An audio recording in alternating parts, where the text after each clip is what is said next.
Hello, everybody, and welcome to our very first session of the House of Lament in the Ravenloft campaign setting. I'm very excited for this adventure. It's very different than other horror adventures I've run, so I'm excited to see where this takes us. We got a lot of friendos down here. As you can see, we have some familiar faces. You might recognize my friend Tobias. He was played some Brand Colonia with us earlier. You may see Zach, who played in our Frost Maiden campaign. And then we have Alex, who you may have seen also in Brand Colonia. And then we also have Melissa, that I think you might have seen her in our... we had various one-shots and some Fiasco RPG nights, which was a lot of fun. So I'm really excited to get you guys all together to play this horror campaign.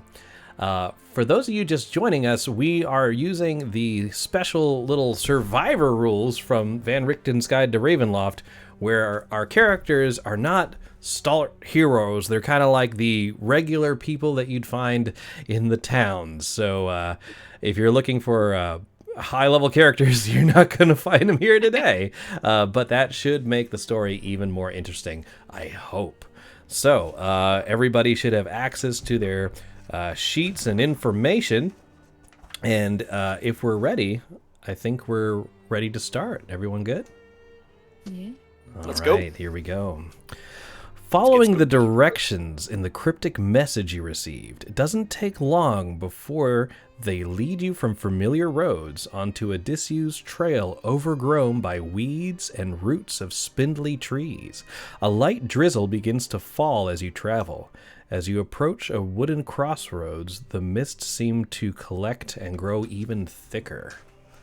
So you're currently wandering through these dark woods, sort of lost your way on wherever it was you were heading, and you don't see anybody else. You're all alone in these woods on this path. And we're going to use this to introduce our characters. I'd like you just to describe basically what your character may look like, basic little things about their background, and what brought them on this desolate path to begin with. And I'm going to be going from left to right, starting with our character Jody. Jody is I'm not sure what all the audience can see, but Jody basically looks like the image, a little bit of everything, kind of an indeterminate origin of their appearance, a little older, a little suspicious. They basically have been promised wondrous things if they follow a message that they came upon, and now they're hoping to find their heart's desire, even though it might cost them something in return. Oh, interesting. So we'll see if Jody finds what they are looking for. Yeah. Also down this dark, desolate path is a youth named Everett. If you'd like to introduce yourself to everybody. Very interested to see where this goes. Sure. My name is Everett. I've had 18 glorious years with our Lord. And I've just taken a volunteer job this summer as a youth camp counselor with the Thander Church, and I heard that there was a wayward preteen soul that needed some guidance, and I came to come find them. And well, golly, it's getting a little spooky, but I've got the Lord on my side. I am so excited. I'm 18. I've got short blonde hair, kind of shaved around the edges, and I'm ready to get out there and give it up to the big man. I really wish we had like an unlimited merch budget, because I really want like a yellow polo that says Camp Lathander on it. That sounds glorious. Sure. For sure. You heard it out there, folks. Subscribe to Table Hops. We can get merch. Please. We need some Lathander polos ASAP. For sure. All right. And we have another character named Tabitha, but who has an interesting nickname. Alex, would you describe Tabitha or Squig for us, please? Sure. So Tabitha Reynolds is kind of short in stature, very freckled, kind of short, choppy hair. She goes by Squig, with her few friends that she has. She doesn't have very many though, because she's really, her like life's goal and dream has been to become a knight. And so of course, in order to do that, she's, been a squire. But things haven't really been on her side lately. The knight that she was traveling around with, taking care of things for, turns out he wasn't so much of a knight. And so she found a message saying, if you really want to prove yourself, like, here's the opportunity. Maybe you'll even find a real knight to kind of follow around. So she's really hoping that things are going to turn in her direction by going on this adventure. All right, sounds good. So the unfortunate squire, maybe they'll find the training that they're looking for.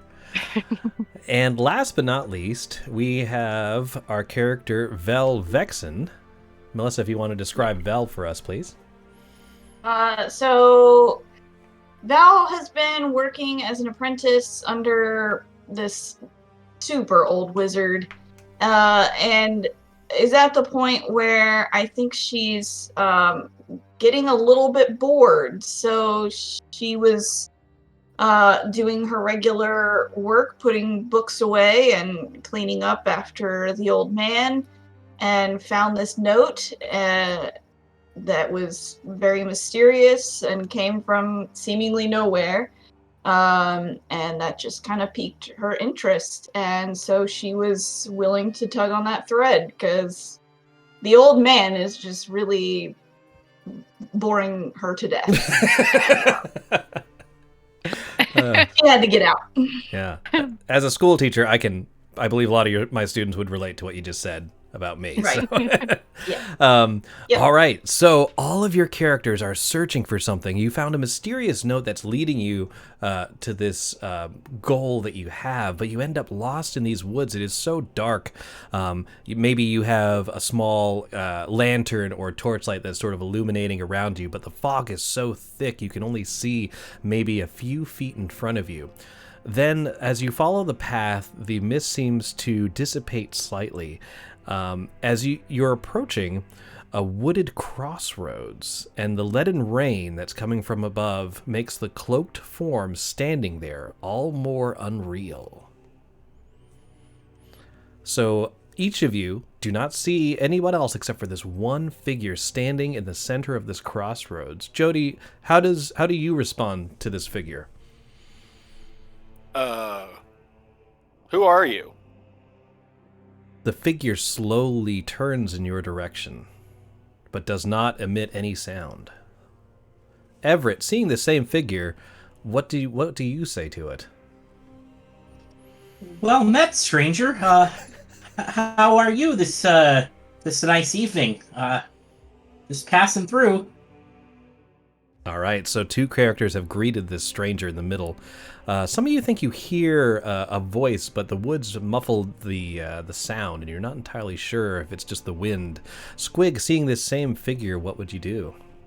Squig's gonna I think Squig's gonna kind of is there a visible off-path spot that Squig can just be sidle over to the side, hoping that he hasn't been seen? Wooded on both sides, so you can easily just Okay. sort of move into the brush, try and avoid detection from this figure. Yeah, she just kind of sidesteps behind the nearest tree, and is just freaking out. I don't know what this thing is. And finally, Val, you see this cloaked figure. And it doesn't seem to see you, but what would you like to do? How far away are they? It's going to be about 50 feet in front of you. Okay. I cast a minor illusion to have a bird or something fly by and see if they react to it. All right, sounds good. What type of bird? An A ostrich. raven. Please be an ostrich. A raven. All right, sounds perfect. So at this point, Everett and Jody, having greeted the stranger, you sort of get a little bit closer to make sure it can hear you over the rain that is coming down from the sky in a haze. Suddenly, the figure's head snaps up and glares at both of you, and you see piercing yellow eyes that seem to glow. What you took for a cloak spreads around it, revealing itself to be a pair of mighty black wings. With one powerful motion and a blast of chill air, the wings sweep up and the vague figure is gone. At that point, you see a raven fly between it. Oh, we just received an inspiration from MP3 Chaos who says, "Kill Mr. Mustache." That's not very nice, but let's do it. Your party has earned 1 inspiration, which means anyone in the party can choose to spend it. You can have a maximum of 4. If you're in the chat, feel free to use your pint points to get a inspiration for the party. They're going to need it. So, Squig, you see this happen. Val, your raven flies through the figure as it takes flight almost simultaneously. Everett and Jody, you see each other in your peripheral vision, each coming from a separate path that seems to lead to the central crossroads.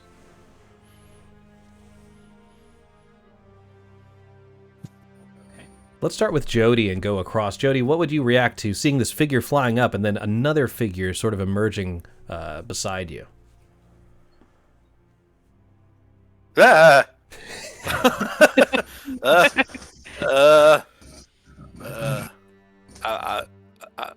looking something. Okay. I ask.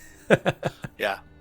So I'm spooked, man. I'm spooked. What would Everett do in response to this? You see this other figure emerging, obviously frightened by what was just shown. I sort of like shake a bit and go, are you also a bat creature, man? Hello? Squig, you see these two figures begin to discuss things with each other, apparently both frightened of what has just taken place. That bird just sort of flew directly by you. You're not sure where that came from. What would you like to do? I'm gonna kind of like fiddle my way closer, like just like come out from behind the tree. I like the new people there seem like a little bit more approachable than the giant cloaked thing did, so I feel a little more comfortable not being a coward anymore. Okay, so you are not obscuring yourself from these figures. You're kind of like approaching them cautiously, but not trying to hide your presence. For sure. And then Val? Yeah, Val's kind of convinced that like this thing took a raven form because I had the minor illusion. So I'm just like, oh shit, maybe I do know some magic. What? That was so dope. Okay, but yeah, if ever I see Tabitha coming out, I see someone coming out of the woods and other people farther down the road, and I don't know, I guess I'm feeling a little more confident, so I'm going to go over there. All right, sounds good. So you all sort of follow your individual paths leading to the central crossroads. And at this point, your characters are, you feel free to introduce yourselves as much or as little as you want, depending on how you feel about that. Just be aware there is a slight delay, so let's just work around that. And yeah, so what do you say to these other strangers amongst you? They seem to be wearing strange garb. Wait, where'd you guys come from? Yeah. Where did you come from? Came from the woods. Woods. You just came from the woods? You just live in the woods? Well, I mean, I'm searching for something, obviously. Why would I be out in the middle of this fog? Oh, obviously. Excellent. And what's with the kid with the hair? Who are the blonde? How old are you? 12? How old are you? Thank you very much. I appreciate you saying I look young. I'm actually 18. So yeah, I'm just as much of an adult as you are. And I'm allowed to be out late at night without getting grounded. That's great. That's fantastic. Are you looking for something too? Well, I'm looking for there's a wayward youth I'm supposed to be finding. He's looking for looking for his path, and well, I guess I found all of you. Are you all also strange bird people? Strange bird people. Last I checked. How about you with the one who looks like a wizard? The one that made that then bird appear. Yeah, I mean, I don't know. I might We be, know and I do that. minor illusion again to get wings. Oh no. Oh, so you are awesome. This is great. Okay, that's neat.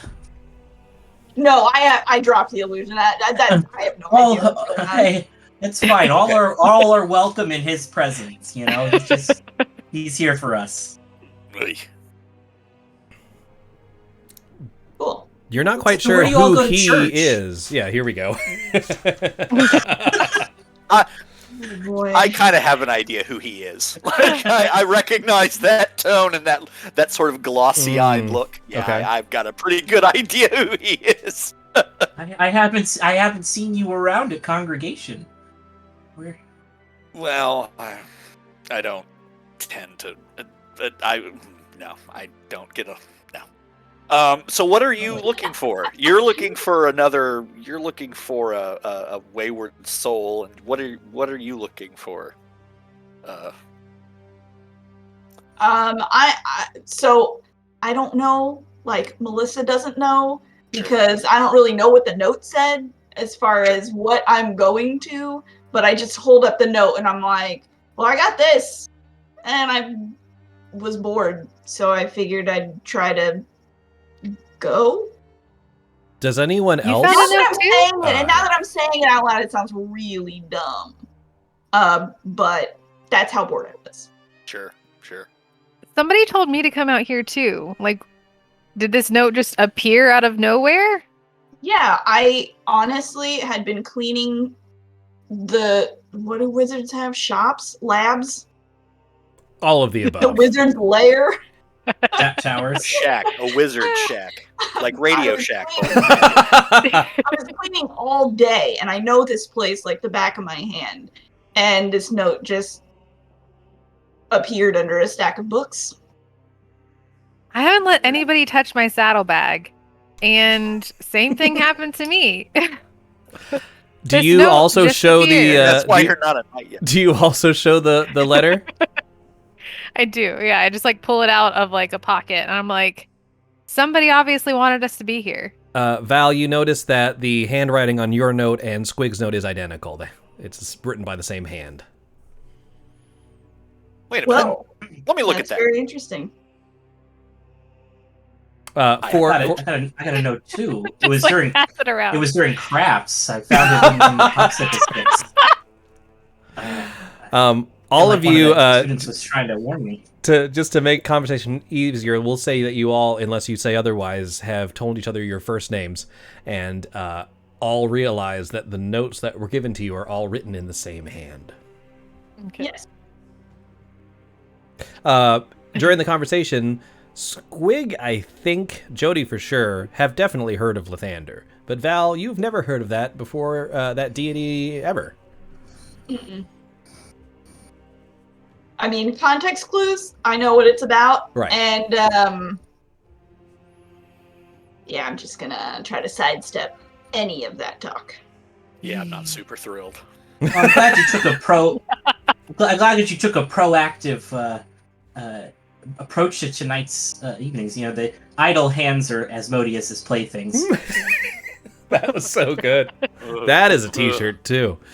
I will say, by the way, you don't have quote-unquote gear, but we'll say that you have the basic equipment you'd expect. Everett, you definitely have pamphlets in your... in your You guys want they're prayers. They got your basic psalms on there. If you want to take these, just tries to as you don't reach for them, I just kind of like tuck it in your crossed arms, like there you go. You Just notice that whenever the whenever you need it, he's always there for me when I need him. So the parchment is exceptionally glossy, and the depictions, the drawings in them are immaculate. It looks almost like they are, what we would consider photographs, but obviously that doesn't exist here.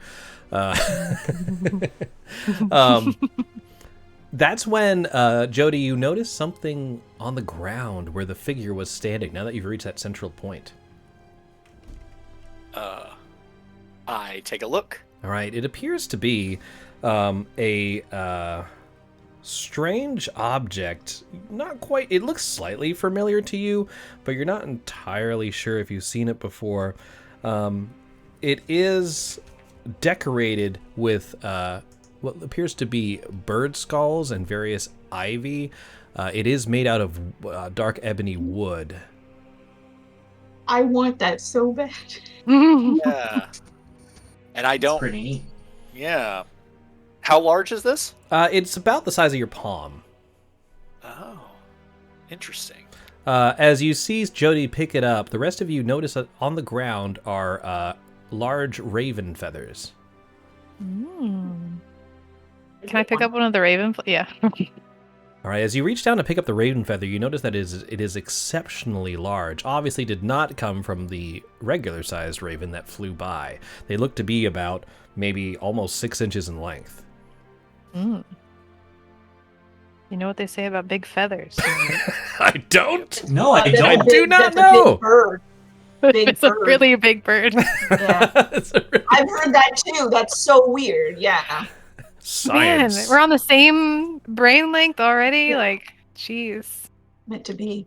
I'll take one of those. I'll use it as a bookmark for my psalms. Oh.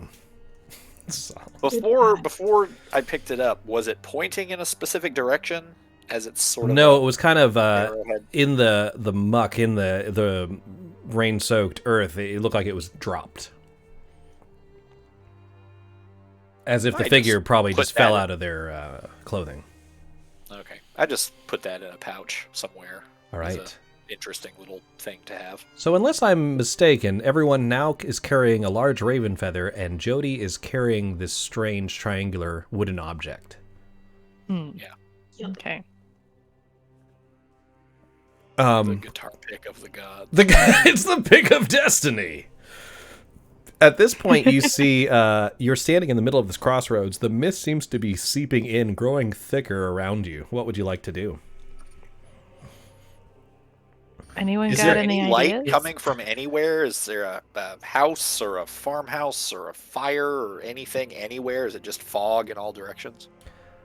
Coincidentally, as you look around, you notice Yeah. one of the paths, the mist seems to dissipate, and gradually as the haze begins to give away, you see a bald hilltop. There appears to be some sort of structure on top of it. Oh, Wow. Well, hey guys, I like to cross as much as the next guy, but maybe we should head up there. yeah, I think that might be where we're supposed to be going. And it is late and night and dark with birds, so maybe I don't want to be here when that big bird comes back. Right. He might bring his woolly mammoth friend.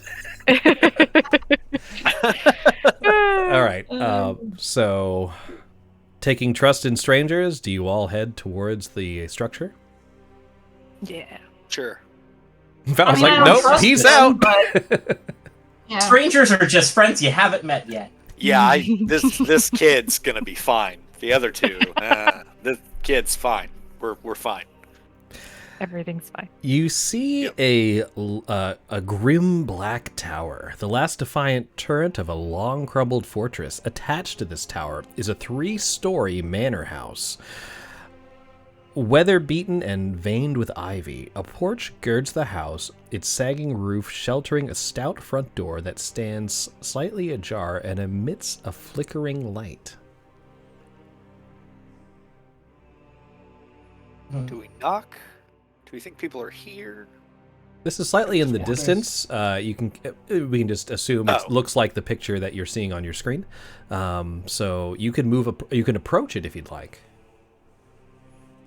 Shall we go towards the spooky house, guys? Spooky house. Yes, we should. I'm here for an adventure. That's true. Sure. Yes. So You know, I once sold chocolates to a house like this. It sounded pretty nice. Everett, how have you lived this long? Really? Right. Right. I've got a lot longer to go, and I'm very excited about it. Wow. Everett is delightful. Just precious. Is that the word we use? Delightful? It Okay, is. we'll take it. Precious. Everett's just a dark version of Zach. Path I didn't take. And we're all glad for it. Blessed his heart. Mhm. Oh, man. Anyway, as you start heading towards the ominous structure, let me see here. Let's make this our first roll of the night. Everybody can roll for me either well, I guess it's going to be an intelligence check unless you have an investigation skill. Oh. And now on your sheet, it's a lot simpler than a lot of you are probably used to. So you're just going to, if you don't see the word investigation anywhere, just click on the word intelligence. And whoever rolls the highest, we'll see if they find anything. Okay, well, I'm gonna go ahead use my cantrip over here. Ooh. I'm gonna Lathander, please guide me as I look through this house this evening. Is this right? Did we really roll that badly? Yeah. Seems so. Yeah. Good God. Everett with a 14, which is the crushing roll of tonight. Wow. Welcome to Survivors, everybody. You notice that the structure, the tower itself, is significantly older than the manor. The manor is old, but it looks like this tower has been here much longer. You also notice that there are figures, shadows, moving in the ajar front door. You hear voices. What are they saying? They're a little too far to make out, but it sounds like just a couple of voices. They sound human. They're speaking in common, but the words are faltering at this distance with the rain. They sound like they could be female. Everett, I think I hear those wayward preachings in there. And then I look at the other two and I'm like, let's get out of here. Everett sort of like starts to get up onto the porch. I'm gonna start heading towards the. Yeah, I want Everett, are you gonna sell them stealthily candy? Get closer and try and hear what they're saying. Not gonna sell them candy, but I will, sell them what their soul needs. For free of charge. So, just so I'm understanding this correctly, Everett is approaching the porch, stepping upon it, but the rest of you are sort of coming as well, but sort of trying to be a little more stealthy. Holding back a I'm little bit. definitely stealthy. Fair enough. Yeah. Begrudgingly, like, I'm not really going to send the child in there, but... Oh, he's a full-grown adult. He said so himself. Well, yeah. Self-proclaimed. I mean, there are definitions of adult. There's some flexibility. As you're approaching, you do all of you start to make out some of the words. It sounds like two women speaking to each other. One of them says, "I've told you 1,000 times, you must be delicate with my equipment. It's very fragile." And the other one says, if you keep beating around, being too precious with your equipment, we'll never get this done in time. And they seem to be arguing with each other. You see shapes moving. You hear a loud sound as if someone dropping something heavy on the ground. Everett sort of at hearing that shouts out like, "Well, I hope whatever you're doing with your equipment in there, it's between two married people." Oh my god. Oh man. Oh, that was so good. At this point, all of a sudden the discussion that was going on inside immediately stops. Everett, you take your first step onto the ivy-crusted porch, and immediately the soggy wood creaks beneath your feet. You see a movement out of the corner of your eye, and you see an exceptionally large earwig crawl underneath one of the baseboards. It sounds like there are more of them underneath. When you say... Yeah, what's exceptionally large in terms of earwig? It's going to be about 5 inches long. Okay, that's pretty exceptionally large for an earwig. Why is everything so big here? Hey, I hate to be the bearer of bad news because I usually only bring good news, but I think you have a bug problem. Oh god. At this point, the door opens and you see two women approach you. They appear to be in their possibly mid to late 20s.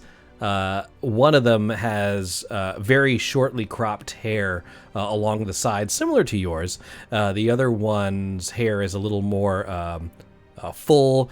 They have dark skin, and as you look at their faces, you see that they are obviously related. They're obviously sisters. The resemblance is uncanny. One of them is wearing what appears to be armor and has a sword sheathed along her back, her hand raised to draw it. The other one is wearing garb more of what you might see an apothecary, small vials along their belt. They move towards you. The one with the sword looks more menacingly towards you, but her apparent sister puts out her hand and says, "It's only a child. No reason to worry." And she says, "Oh, young one, what are you doing here? This is a dangerous place." Everett says, "Well, actually, actually, I'm an adult. No, I'm not a child. I'm a full-grown man." Keep telling yourself that. And I'm sorry about the married comment. I was just joking. At this point, you hear the one with the sword scoff, "Man, my ass!" But the other one puts out her hand and says, "No, sister, I apologize, my good young lord. We were not expecting visitors here." And she kind of like scans the horizon. You do notice that fog has creeped closer to the house itself, sort of obscuring the woods even from view.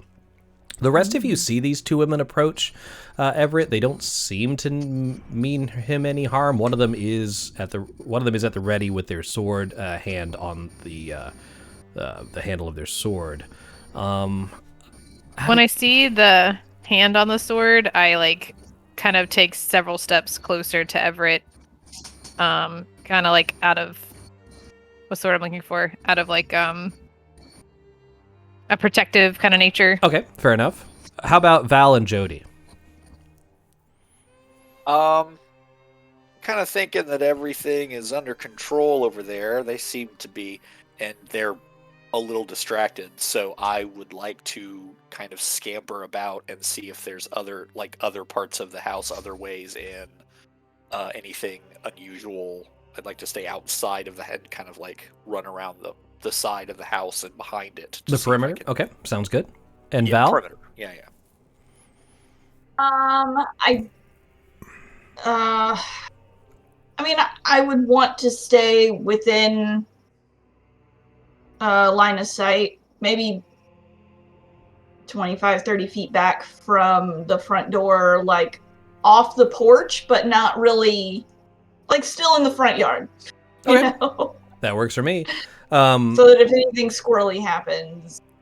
Jody, I'm gonna want a history check. If you don't have history, then it's gonna be intelligence again. Cool. This is gonna go great.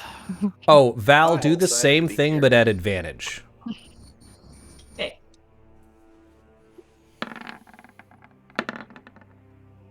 God damn. Okay, now that Okay. works. That works. Okay. Bad. Not bad. So, great, but not not bad. really noticing anything strange about the two women besides what I described. They're obviously sisters. Jody, you move around the perimeter of the house. You see that it is very weather-worn and very old. As you move around, you see that towards the rear of the house, there appears to be a back door. You're not sure whether it's locked or not, as you're not on the porch itself. You're kind of walking around it. There's another small staircase that leads onto the large porch. The porch wraps around 3/4 of the house. Taking a full perimeter sweep around, you do notice that the tower, as Everett had seen, is significantly older, as if it's the only remnants of a ruined fortress, and the house was built attached to it. Okay. This brings you all the way around, so you did find there is another way into this house besides the front door. Okay. All right. I am going to try that back door. Sounds See good. if I can. See All if right. it's unlocked. We will resolve that momentarily. Squig, as you move towards Everett, you do notice one of the sisters shoot her head up immediately. Doesn't seem to see anyone specifically, but says, "Young master, are you alone out here?" No, I turn around. There, I was with a couple people. We met down at the road. At this point, the woman with the sword actually draws her sword and says, "Show yourselves." To that, the other sister says, "No, don't be hasty. We mean you no harm." I thought I was out in the open for them to see me. Oh, I thought you were staying back. I'm sorry. But okay, I mean, back, but I didn't think that it was like. So they do. Okay, or, we'll say that they see the shapes of Squig and Val, sort of, on the bottom before you get to the porch itself. Jody is nowhere to be seen. Now, Val, at this point, with your 16, you do notice that you recognize these two women. You have heard of them before as the Weather May Foxgrove twins, two monster hunters of high renown. They are the nieces of Rudolf von Richten.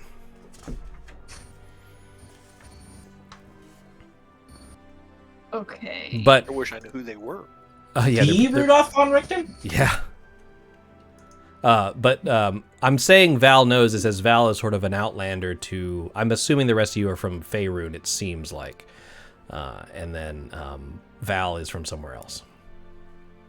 I just noticed like the fiery horse skeletons in the background of this image. Oh, yeah. And I just love everything about it.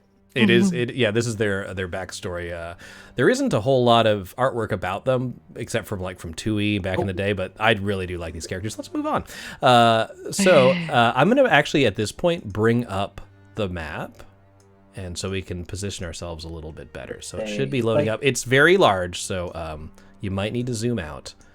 I'm going to move. Actually, if you go to the bottom, I'll shift ping you.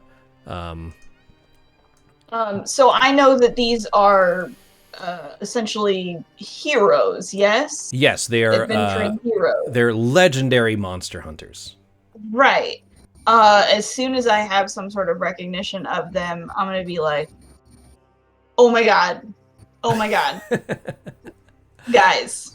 You don't even know. Jody, if you want to move your character all the way around, I'll draw a little rectangle for you over here in blue. That's the back door.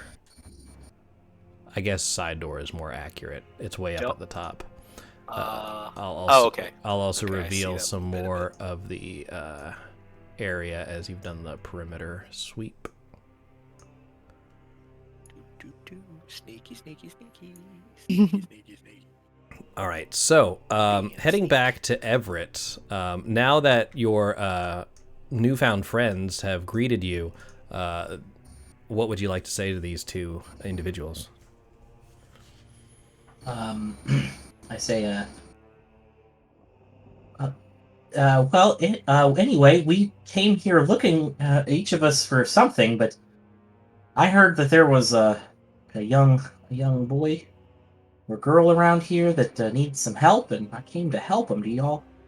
Or is that maybe your sister? So one of the sisters introduces herself as Jennifer. She seems to be the more apothecary-oriented individual. She seems to be looking at you with concern. However, Lori, the stalwart one with a sword, is scanning around the horizon, apparently looking for danger, seeming a little bit on edge. Jennifer says, "I'm afraid you're the only people we've seen since we've arrived here at the house, but it isn't safe here. I suggest we find shelter inside. Would you follow me?" And she starts heading towards the front door. Is that your bird neighbor that we saw earlier? She looks at you quizzically like, a bird? I'm afraid, like I mentioned, you're the only creatures we've seen here since arriving. That's when you remember that when you were moving through the woods, you didn't see any other woodland creatures besides the one that Val conjured and the figure in the middle. Normally you would find at least squirrels or hares or something, but it was dead silent in those woods. Weather. I've actually never come this far out of town. "Where do you hail from?" says Lori, kind of looking out on the horizon, not looking at you in the eye. Crap. You could just say, "I say the name of the town." somewhere off the Sword Coast. Right. She looks Utah. at that point. She looks at you Just- and she says, "Never heard of it. Well, you're in Borka now." What? And she starts heading towards. Orca. Yeah, none of you have ever heard the name of that land before. Who's Borka? Where's Borka? Is that your wild mount? It is not. That's why I'm saying that you've heard of these characters in legend, because there have been stories of these characters, but they're like the Sam and Dean of Ravenloft, let's just say. Oh, okay. Okay. Oh, and by the way, I watch the show all the time. the character art that you see is by the lead designer of the D&D concept artist, Shanji Wood, and I'm a big fan of the way these characters look in here. Yeah, very badass. yeah. I would. Yeah, Everett's a big fan too. Mhm. We're trying real hard to hide it. All right, so they're heading towards the front door. If you're following, just place your figures near them, and then I'm going to go back to Jody. I'm 100% near them. All right. Probably a little too close. All right. Splitting the party with survivors. I love it. Let's see what Great. happens. That's right. Yeah. You're so starstruck, Halloween. Val, that you don't even notice that Jody is no longer with you. Squig, you kind of look back expecting. You know Jody was kind of keeping to the shadows. So you expect that they are still close by, but not. You've lost sight of them. The door is unlocked. I sneakily open it. All right. And step through. Right. I'm going to assume that you doused your torch as you were moving sneakily using the ambient light. Yeah. But when you Yeah, open the door, it is completely dark. You can't really make out anything inside. There's no light sources inside. I'll let you move into this square if you like. But if you want to relight a torch inside, that would be fine. My eyes aren't adjusting. There's no window light coming through. There It's is just none. dark. Pure darkness. Super dark. It does smell really good in here, though. Oh no. Yeah. Good. Can we get a little bit more detail on good? Is it good like It smells baked like cookies? like or is it- freshly baked goods. Oh, Good good freshly God. baked goods. Yeah. You're in so much trouble. Already. You can light a Man, light way to source go. if you want me to reveal more. I will light a light source Mhm. cautiously, sneakily. Take out my Zippo. A rack previously suspended from this kitchen ceiling has crashed, crushing a table and scattering rusted pots and cooking implements.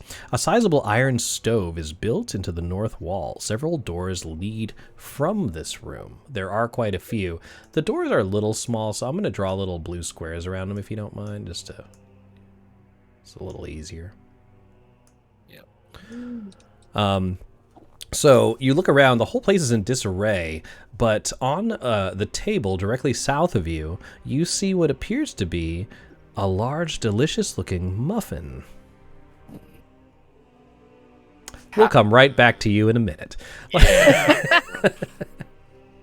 Heading to the south, they open the door, and the twins move into what appears to be a large, grand hall. So I will go ahead and reveal this area to you here, and the twins move in and start heading towards the door in the rear.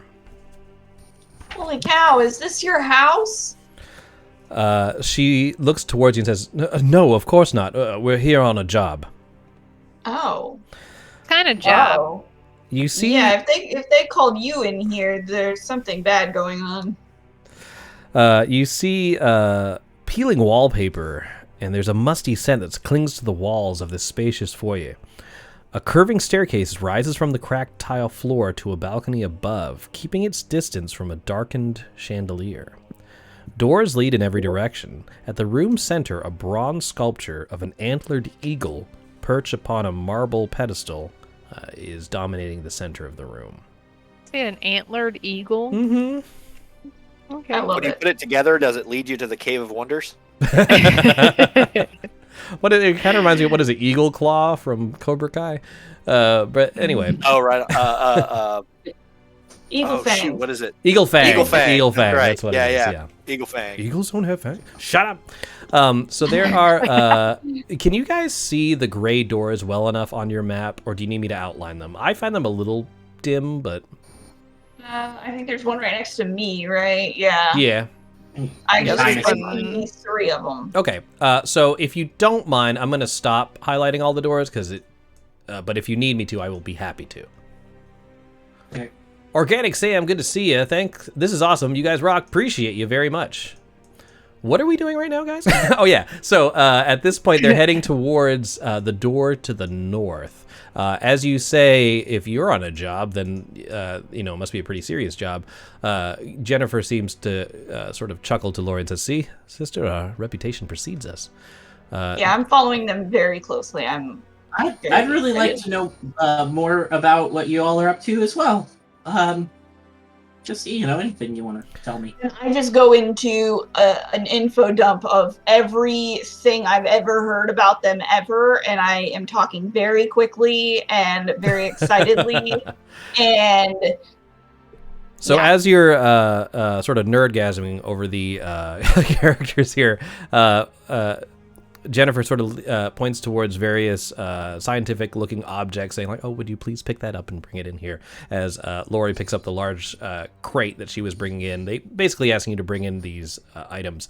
Now, when you mentioned that the Weather May Foxgrove twins are renowned monster hunters, you see a small smirk appear on Lori's face, but a frown appear on Jennifer's face as she looks to you and says, we prefer paranormal investigators. And at that, she opens the door to the north. As you're moving into that room, I'm going to head back to Jody with the muffin.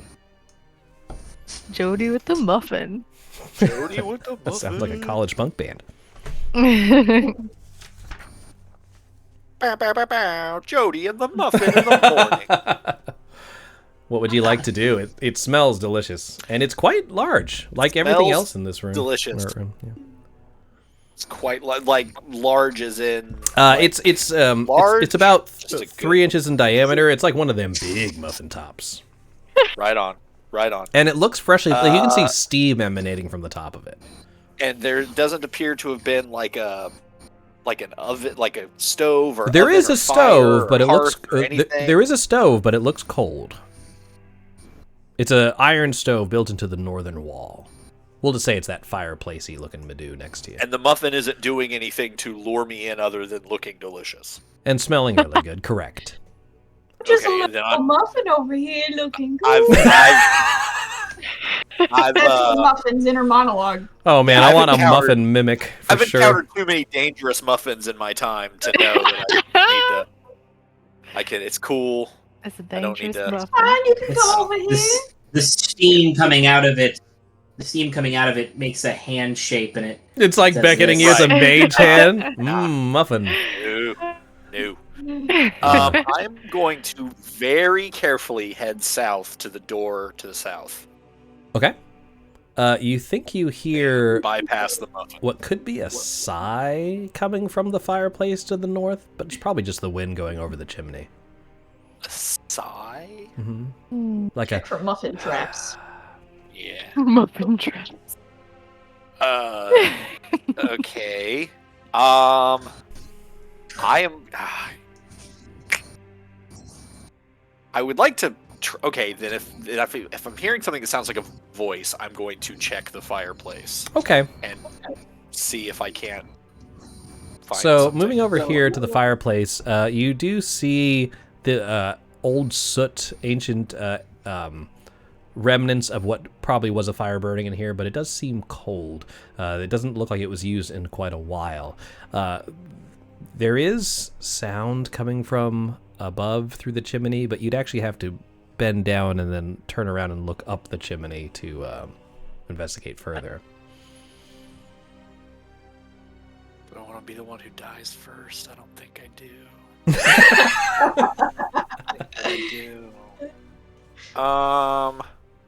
I'm going to write it off. I'm going to be my character is going to be cleverer than I am, And Jody is not going to. Jody's going to be like, "That, nah, it's just the wind, just the Okay. wind."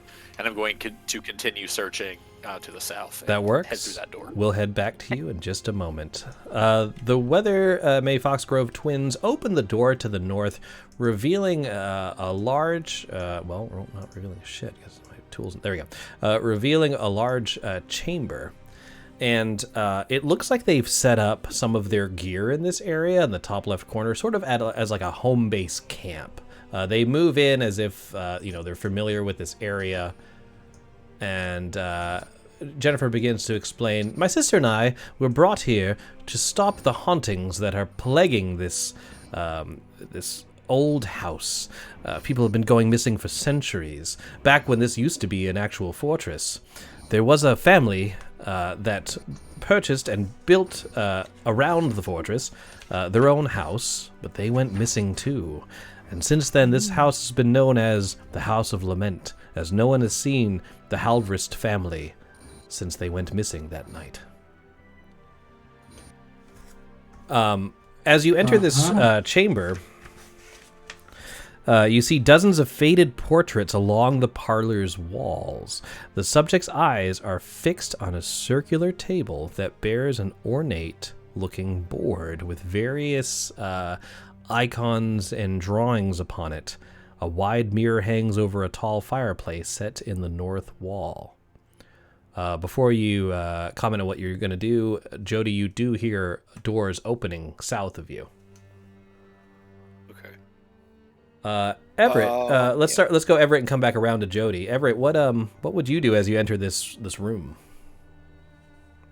I'd sort of like look around and kind of take it all in. I'm very intently, like, I'm not listening so much to the words they're saying. I'm just kind of paying attention to the fact that they're talking. Okay. And I'm just real close to them. All right. And I guess I'll get a little worried by this sort of like arcane stuff sitting out there, Devil's Playground. Some stuff about that kind of magic. Sounds good. So I'm going to say that you're mainly focusing on the twins. Is that fair? That's 100% fair. All right, so you're going to be making a red-blooded Faerunian boy. An insight check. If you don't have insight, which I doubt you do at this level, is going to be a wisdom check. And then I'm going to quickly go to Jody, and then I'm going to come back to Squig and Val. Holy butts. Okay, Wow. well, you're gonna notice something in a minute. Let's go back to Jody. Sure. Oh, did you say you were opening the door to the south? Yeah. Quietly, sneakily. All right. Let me reveal that area to you. You can be only so sneaky carrying your light source. Make sense? That's true. All right. Yes. Okay. The Noonie Kid. Hello. Good to see you.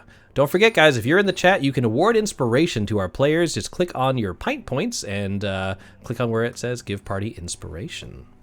And we need all the help that we can get. Sure. The chairs and candelabras covered in dusty sheets attend this hall's broad dining room table.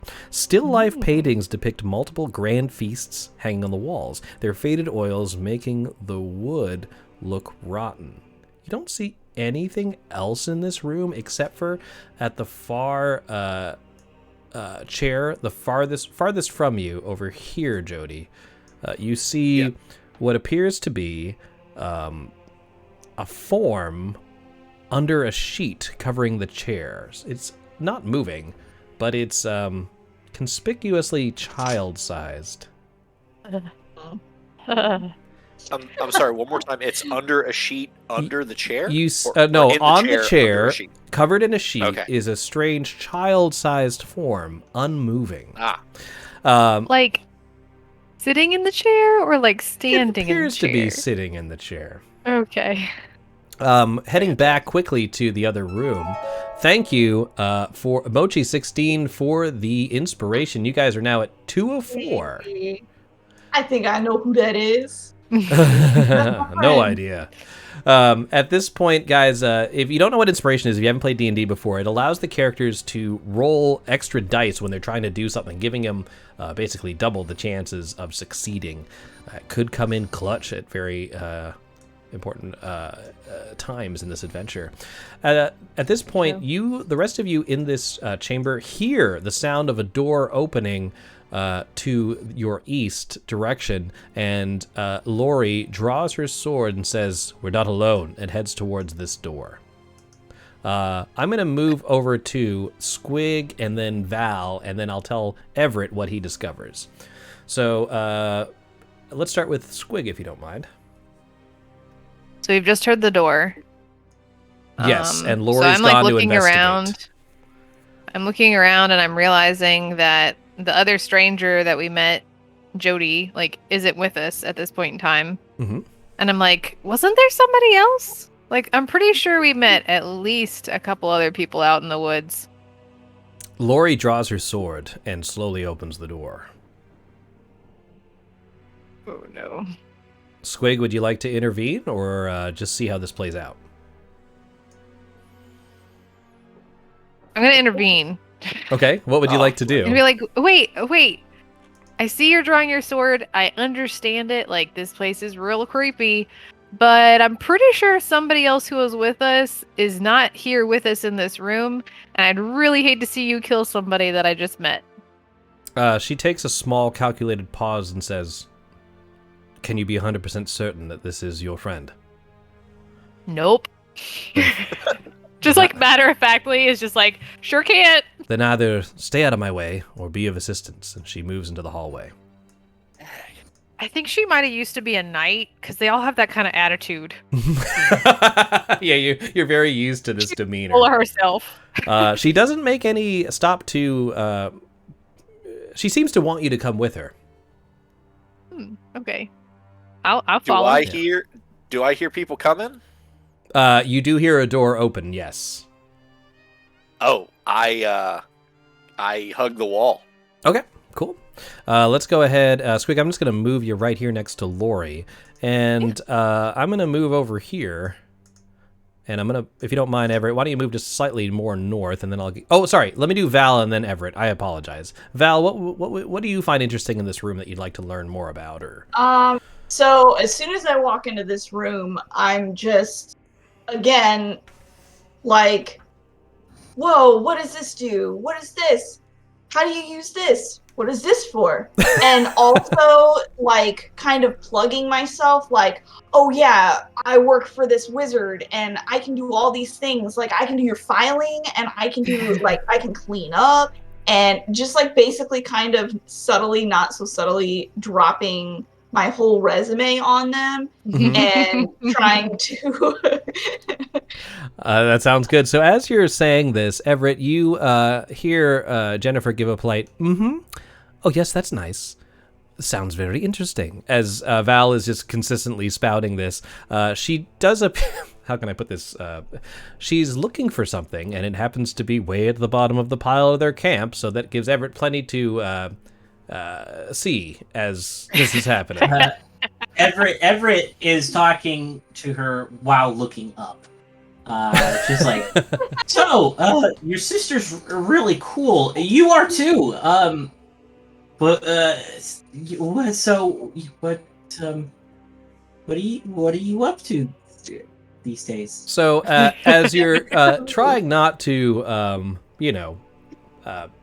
catch a glimpse, let's say, every now and then you do have to sort of look down to make sure she's hearing you. And at that point, you notice that even though she seems to be looking through her stuff, she has a small vial, looks to be a small draft of something, and she takes a small swig of it and then puts that small vial away in her clothing. She seems to be doing this, trying to be conspicuous, but with your very high roll, I'm saying you observed this. I say, if you have any problems that you want to talk to me about, I'm happy to help. If you've got maybe any habits At this point, she turns towards you, and she immediately, faster than you can sort of comprehend, her hand slams against your chest, pushes you directly against the wall, and you see that she is starting to breathe heavily, almost in rage, and you see that she has... Her eye patch is covering one of her eyes, but you see that there is a large scar that seems to be going across her cheek as if her eye was torn from its skull. And at a moment, she sort of shakes her head for a moment. She says, "Oh, I'm sorry. That's very nice of you.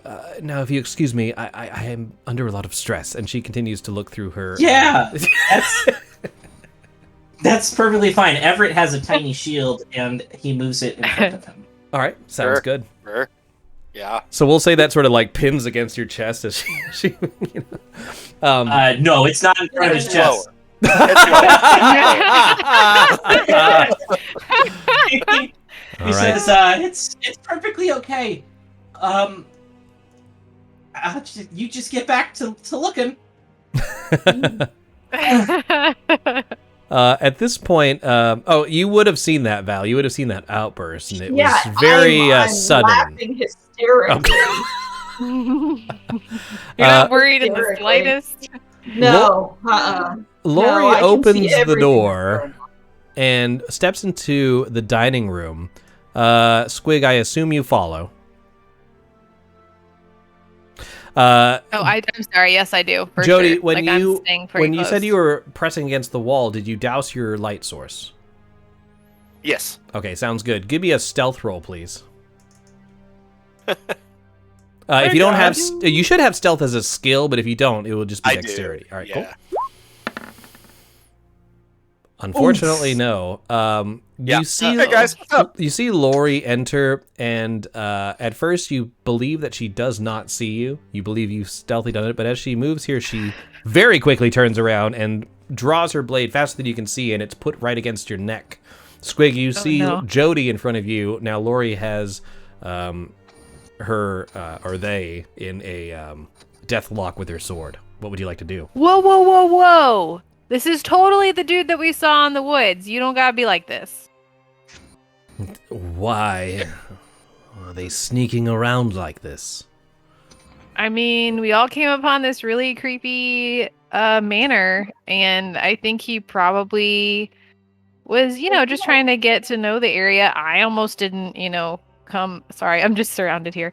I didn't, want to come through the front door either, but you almost hurt the other dude, that Everett guy. So I kind of, I had to do what I had to do.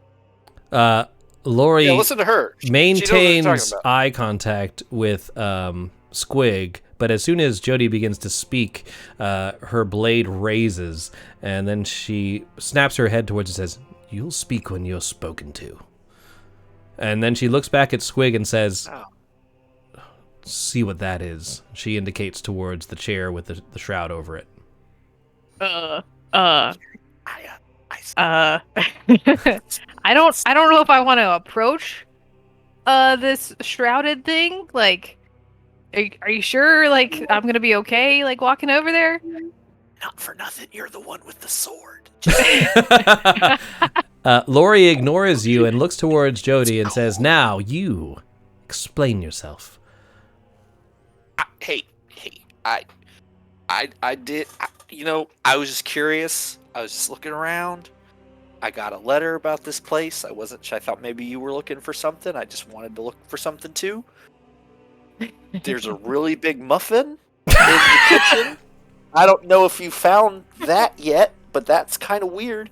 I don't mean anyone any harm. I'm just looking around, and I'll help you look too. But there's something in that chair over there we probably need to take a look at. At that, Lori says, she raises her hand in Squig's direction and says, "Hold. I think this person should look at that." And she gestures towards Jody and then points towards the shroud. Good luck, man. I don't know if you want to go over there. You know what? Okay, all right. Okay, it's cool. It's cool. Yeah, Cool. kind of put my hand on my dagger. I'm like, all right, that's cool. That's cool. Be all right. Be all right. And I start slowly slinking toward the chair, and it's this one, right, to the south. Mm-hmm. Yeah. Okay. Yes. All right. Grab those goose antlers off the. As I step past Squig, I go, hey, I appreciate it. I don't want to seem ungrateful, but I'm not a he. Thanks though. And I keep walking. At that point, as you're approaching closer, I'm going to say that either Squig or Lori is brandishing a torch to illuminate the scene in front of you. You see, at some point you think you see the figure under the shroud move, but was it just the shadows cast by the torchlight? You're not entirely sure. You slowly reach your hand to pull the sheet. No, I reach the tip of my dagger toward the sheet. There is no hand. There is no grabbing. There is a blade between me and whatever this is. And I very carefully kind of like poke the sheet in such a way to lift it that up works. out of The way. tip of your dagger catches the cloth around the figure, and at this point we'll move back to the other room where we have Val and Everett. Everett, seeing that Jennifer is a bit perturbed, would you like to direct your attention elsewhere? Once I have a bit more command of myself, I'm going to say, well, you know, good luck looking for what you're looking for. I'm going to go and I guess I'll go see what your sister's up to. She says, that sounds nice. Val, you see Everett sort of slunk away. What would you like to do? Unless you wanted me to stay here. Unless you wanted my help. If you wanted... If you help, like... Well, yeah, I, once I composed myself after seeing Everett just completely flounder, with that whole situation, I would kind of, like, look down this hallway and see that, Tabitha, and then I probably would have seen Jody walk by and be like, oh yeah, Jody, and, like, in my head think, yeah, that's something's. They're probably not happy about finding someone randomly. So I will also head that way. All right, sounds good. As you're sort of heading in that direction, you guys do see that this hallway does continue towards the north. But your torchlight only goes but so far. As you enter the dining room, if you are entering the dining room, Yes. that is you right at the moment that Jody pulls the sheet, so to speak. So would you like to sort of tear it off like a Band-Aid or slowly drape it off the figure? What are you feeling here, Jody? Yeah, no, I think I position the knife in just such a way that I've got enough leverage that I can just, like, pull it off pretty quick. All right. I whisper to Squig, why is Jody stabbing that sheet? It's a ghost. I don't know, but if it really is a kid under there, I don't know if I'd be using a blade like that. So, mustering your courage... Oh, there's a kid under there? You wouldn't know. You're a fully grown man. But you do quickly tear away the sheet just as the other characters enter the dining room. And as you tear away the sheet, in underneath you see a ragged doll in a frilly red dress. A white patch covers a missing button eye. I don't like it. Lori It's a seems doll. to relax a minute, and she says, "Let's regroup, talk to my sister, formulate a plan." And she sort of militantly moves towards where you came from. What's your Did sister? you not bring this doll in? Has this doll just been here this whole time? Let There's me. a puffin and a doll. So Lori looks towards Everett as you say that, and she says, "Well, not you, I can tell you that." And she sort of brushes past you. Oh, God.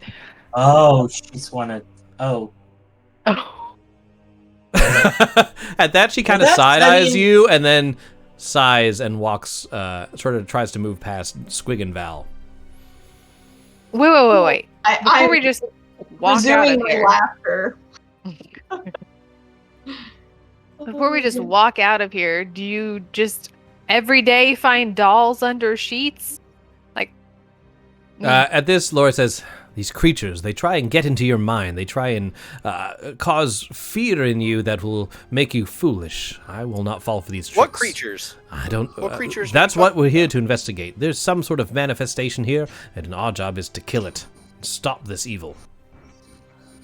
Oh, yeah, cool. let's definitely go reconvene then because I'm way over my head here. I do take a look at the doll just to make sure it's not breathing or anything before like following. Just At this point, you get a little closer to the doll, Sure. and you sort of place your ear next to what is his sewn mouth, seeing if you can hear anything. All of a sudden, you're jostled as Lori taps you on the shoulder and says, "Stop playing with that doll. Let's go." you think you're funny. Lori, at that point, heads back to her sister. The rest of you, And she kind of and there- leaves are there alone. You more- can do what you like. Are there more doors to the south here? Are those also doors? There are two doors, a single door and a double door to the south.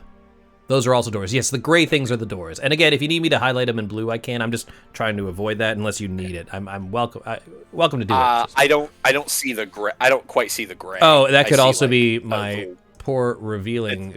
Let me Fog do of this. War. Yeah, let me Yeah, fog that's of war fine. that. And you know how it works on mine. I have to do it like 3,000 times before it works. Yep. Kaboom. There we go. Okay, thank you. I appreciate that. Ow. But I'm still gonna follow and be like, hey, I'm gonna go with the people with the sword. Yeah, I'm sticking with the badass twins. Now, those of you in right, chat, you the- may see some other rooms as I'm moving around the map, but just know that our players cannot see everything. A lot of the stuff they're seeing is just black rectangles, so keep that in mind. But as we well. can see the chat. So if you want Yes. to put it in the chat, go right ahead. No collusion. So as you enter there, Lori and Jennifer seem to be in an argument, as you're now suspecting they do regularly. It says, "God, Jennifer, you haven't found it yet?" She says, "No, it has to be in here somewhere, I'm sure." And she says, "Why don't we just?" I'll go up to her and I'll say, I hope Lathander helps you find what you need, and I'll give her guidance. Go ahead and roll a d4.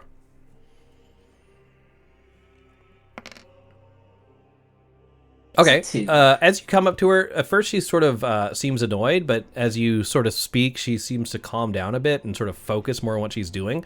And she says, Laurie, you know how meticulous I am about my organization. If it's not here, it's gone missing. I don't know what to tell you. And then Laurie says, well, your plan to use a spirit board is not going to work if we don't have the planchette. I say we just search around and find the creature and kill it. And to that, Jennifer says, well, we don't know if it's a malevolent spirit or something trapped. We need to try communicate it with it, and then we can deal with the problem. And they seem to just arguing back and forth. You're not quite sure what they're saying. What is a planchette? You're not entirely sure. But they do say it has something to do with a quote-unquote spirit board, and she sort of gestured towards the table. Oh, is there something on the table? Yeah. There is something on the table. Mm-hmm. There are, so the main things in this room just is the equipment that Jennifer and Lori have brought. That's in the top left corner. There are portraits that are on those sort of gold frames around the perimeter. And on the table is a bunch of strange arcane paraphernalia. One of them appears to be a large board with different letters and phrases and commons and different images. Does it have anything on it that would connect it to the thing I have in my pouch? Would you like to Like a investigate the similar- spirit board on the table? I sure would. All right, sounds good. So I'll bring this up to you in just a moment. Give me just a second here. Sure. Our viewers at home have totally figured out what's going on, but let's just go ahead and do this because they're seeing behind the scenes. I sort of talked to kind of like speak at Jennifer. Okay. If you need help looking for something, I could be what you're looking for. I could help you find what you're looking for. At that point, she looks to you and she sort of sighs and she smiles at you and she says, I apologize for my outburst earlier. These investigations... No, don't apologize for that. That was fine. Oh no! Oh no! I see where this is going. Yeah, Everett learned some stuff about himself. I understand. Yeah. Super into it. So she says, sure, I'm looking for a small, sort of triangular object. It goes with that board over there. And now you're all going to see this, but Jody, as you look at the board, it looks like this. You might need to zoom out.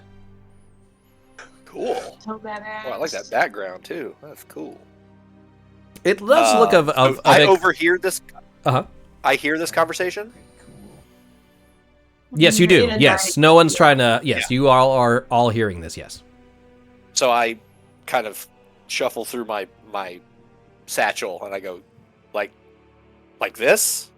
Is this what you might be looking for? Like this? After addressing Everett, Jennifer looks towards you, Jody, and says, "Oh my God, that's it! But how did you get it? I guess I must have dropped it. No matter. This is perfect. Please, would you mind setting it on the spirit board?" Sure. Do you ever turn into a bird? That's a personal question. I'm sorry. She looks towards you, Val, apparently hearing you specifically for the first time, and says, "No, do you?" But your attention is drawn as soon as Jody, I assume, you place the planchette on the board? Yeah. All right. Clank, clank.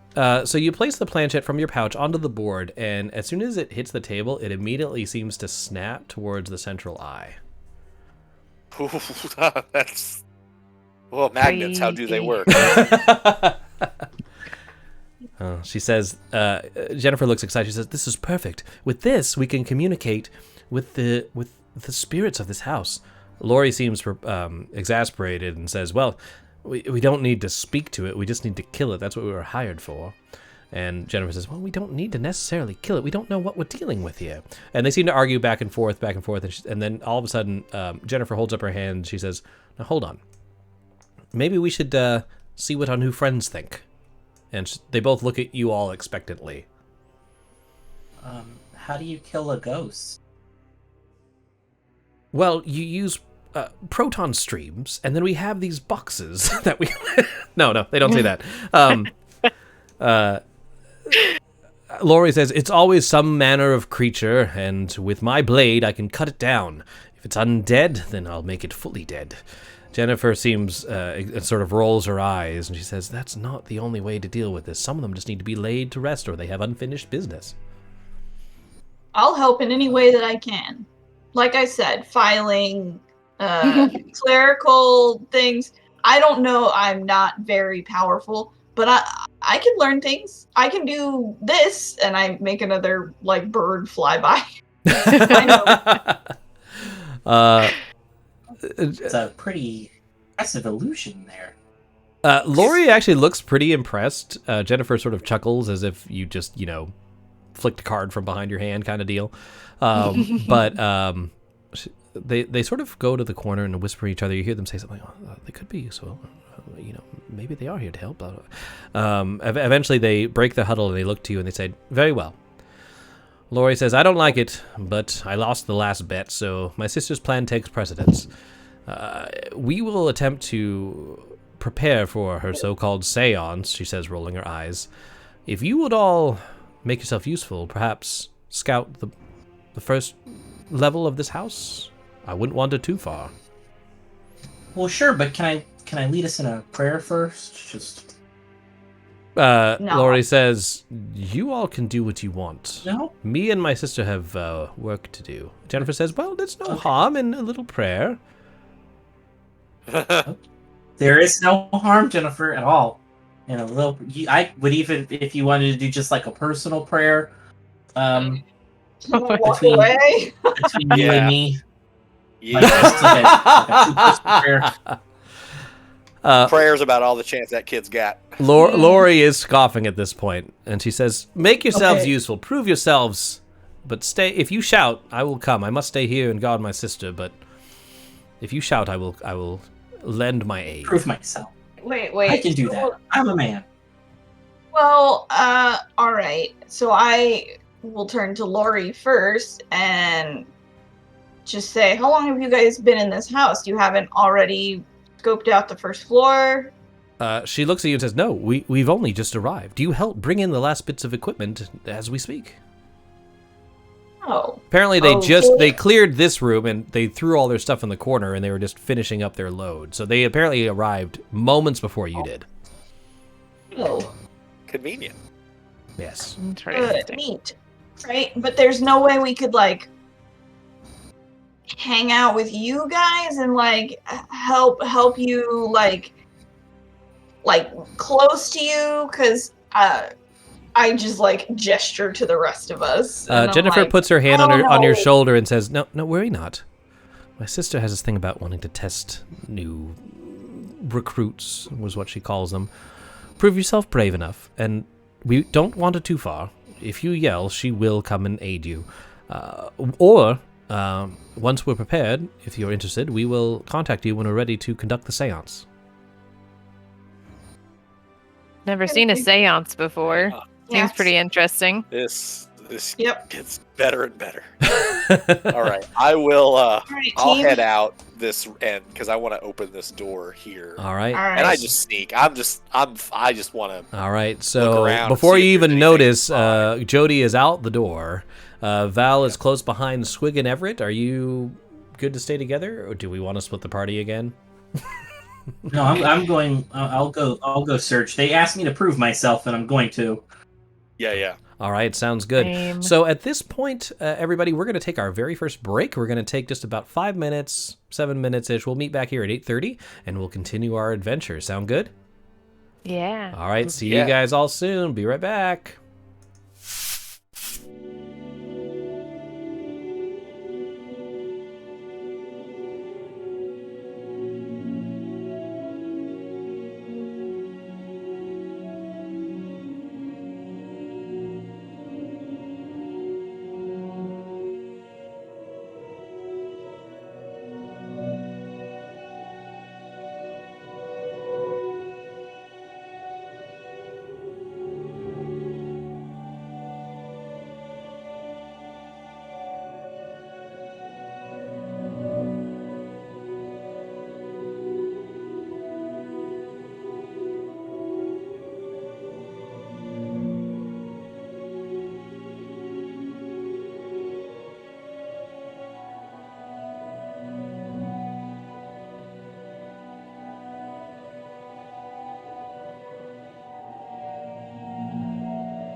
Welcome back, everybody. If you're just joining us, we are playing. That's the last time I touched the Bible.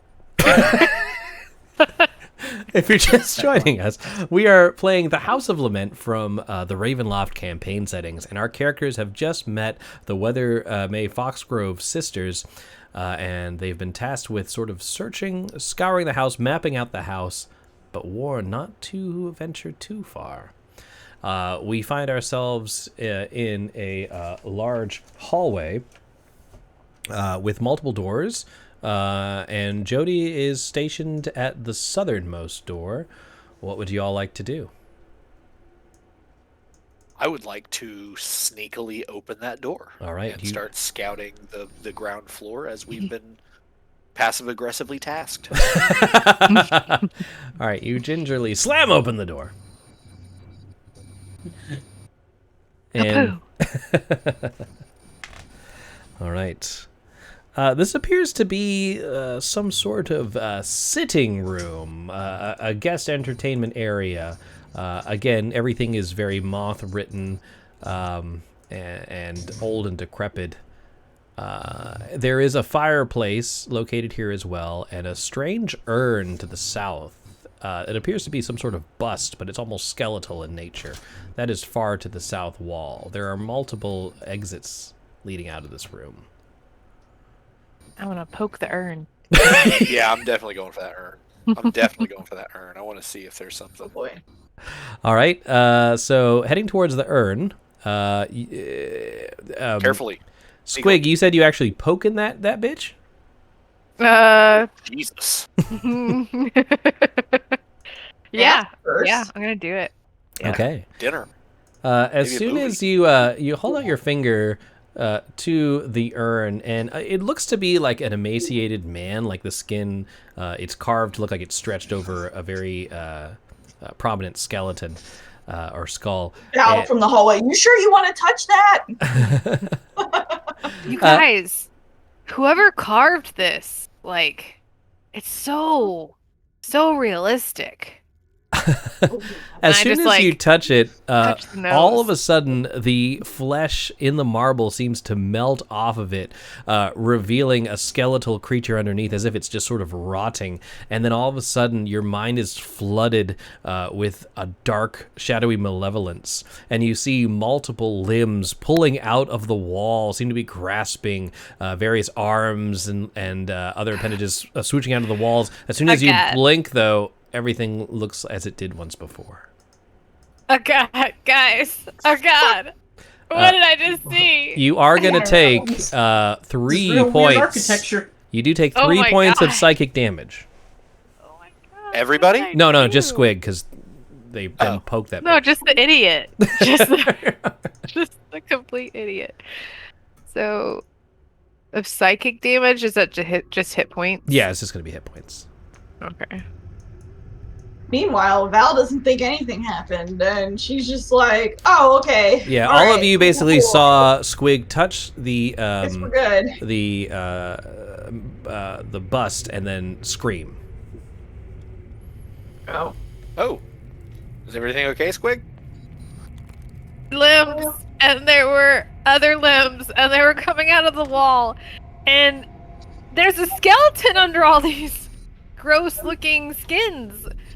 You guys didn't see any of that? No. I just see Sorry. this skeleton. Just don't touch it. Just stay away from it. Don't touch it, but keep an eye on it, because You as didn't soon as eat I any turn of my those, back, you didn't eat any of those mushrooms that were growing along the side of the did you? no, I may be recommend stupid it. enough to touch that thing, but I'm not stupid enough to eat the mushrooms. There's a muffin in the kitchen. Might want to go take it and see if it calms you down. It looked really tasty. I sneakily opened the door to the east. All right, Everett, any reaction to what just happened? Oops, sorry, y'all. I'm sort of like, I'm concerned about being told that there were limbs coming out of everywhere, and sort of like Oh, okay. So when you take damage, Squig, if you just click on your token, a little Okay. green 11 will appear in the middle. Just click on that circle and hit -3 and hit enter, and it should just Okay. do all the calculations for you. All right, thank you. Yeah, no worries. Jody seems to be opening another door. Everyone cool with that? Yeah, I'm still no reason to freaking out. have any issues. All right. All right. Ooh, is that a harp? Is that harp Overstuffed playing itself? overstuffed furniture faces a handsome concert harp dramatically sculpted with a flock of flying doves. No, Are it they is not. crying? It is not playing itself. The doves are not Too crying. Oh, I wonder what it sounds like I do wonder what it when sounds doves like. cry. Don't touch it. Just don't touch it. Does the harp? What is it made of again? I'm sorry. It is a very handsome concert harp. It looks finely crafted. It's been oiled regularly. It's made out of both metal and wood. It looks pristine, unlike everything else in this house so far. It sounds about 6 feet tall. Oh, it's a harp. Pretty cool. Are the rest of you moving into that room as well? Yeah. I kind of I'm like. gonna go. I'll head in. And I can see Wow, that it that's a leads really into the that's dining a room. Pretty harp. You know, we had one of those at church. Fascinating. Great. Do you ever leave church? Like, besides to come here, I guess. No, just always at church. Everett, are you there, buddy? I think we. Uh-oh. Oh, I think we lost somebody. I can't. So I missed literally all of that because of Discord. oh, no worries. Oh, you're kind of. So I don't know what any of you guys said to me. All right. You're kind of freezing up a bit. Everyone else seeing that too, or is it just me? Yeah. Yeah, no, he's Everyone- crazy. yeah. All right, no worries. Guys, we'll just take a quick little tech break and we'll fix it. It'll work out just fine. Be right back.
And we're back. And oh, I froze everybody on my screen. Okay, everyone should look good now. We did it. We did it. All right, yes. Hooray. Everett, there is a harp in this room. Let's take it from there. Yeah. So that's really nice. We had one of those at church. It wasn't that big, but Bethany really could play it quite well. Oh, Do you ever leave church? Are you just always at church? Well, I go Old home church. and Yep. I went to school, private, No, you of just course. live in the church. He's right? always at church. He's always Yeah. at church. Yeah. Okay. Well, I mean, why would I be anywhere And when else? he's not I at just church, he walk walks away. to church. Yeah. Where do you go? Oh, okay. Nope.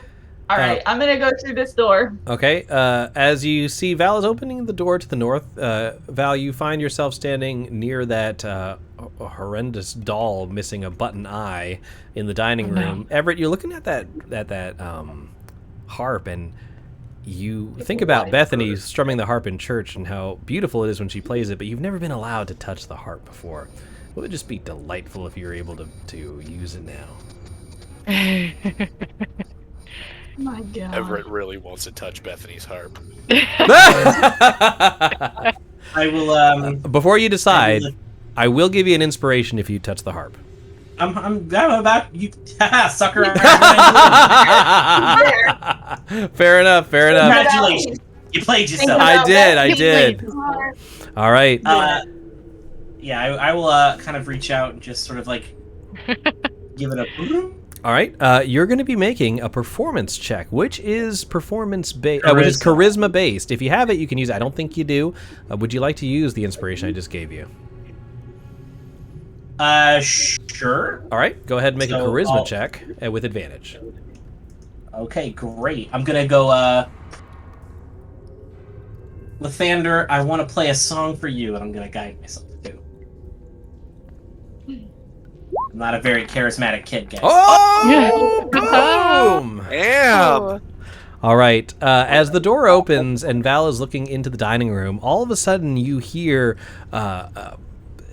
just astounding, virtuosic harp playing, and it is a very fast-paced tune you've never heard before. It's brilliant. It's sad. It's uplifting at the same time.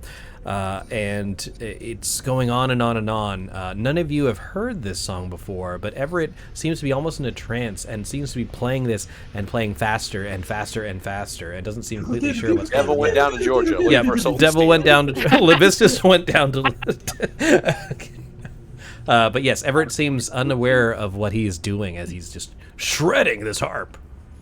I just start singing like on a cold winter morning, in the time before the light. It's faster and faster. I'm assuming it's through the fire and flames. It is through the fire and flames. Absolutely, absolutely. It would have to be.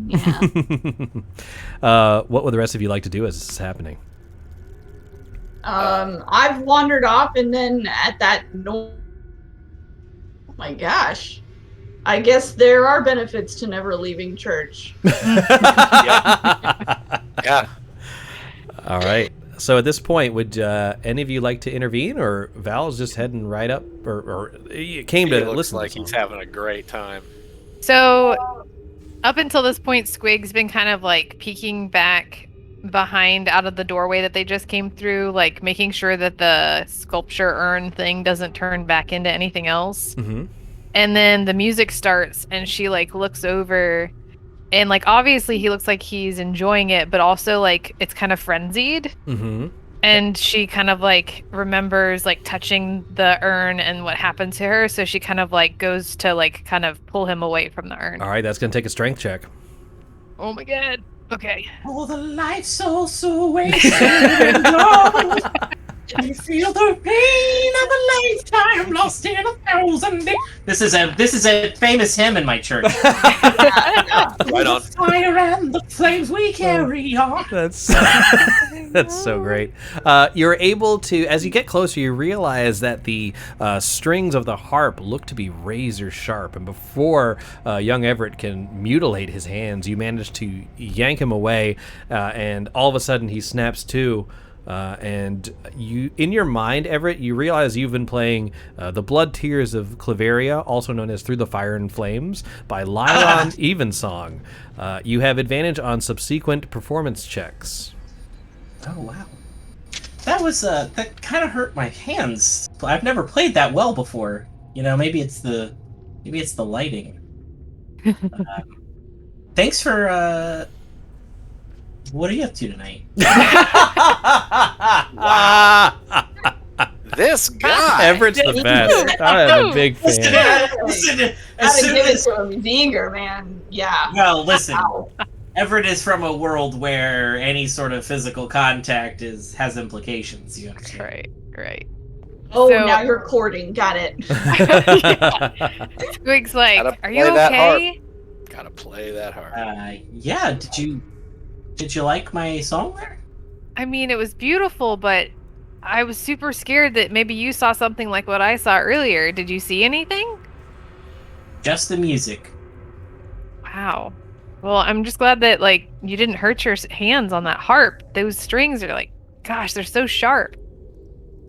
Did I hurt my hands on the harp at all? No, Or your did I get performance pulled away check, fast? you managed to avoid that. Sweet. Had you failed the well, performance checks, you would have shredded your hands hardcore. Oh shit. Oh no, that's I think that most harps have razor blades. Only the ones that play through the fire and flames. Well, harps are too big to, carry on adventures, so I haven't ever seen one before, but thanks for playing, but I'm glad that you're safe. I love how Keep plucking the that harp. icon is looking like it's looking right at that harp, like, oh shit. Yeah. Like, oh, that's Yeah. You're welcome.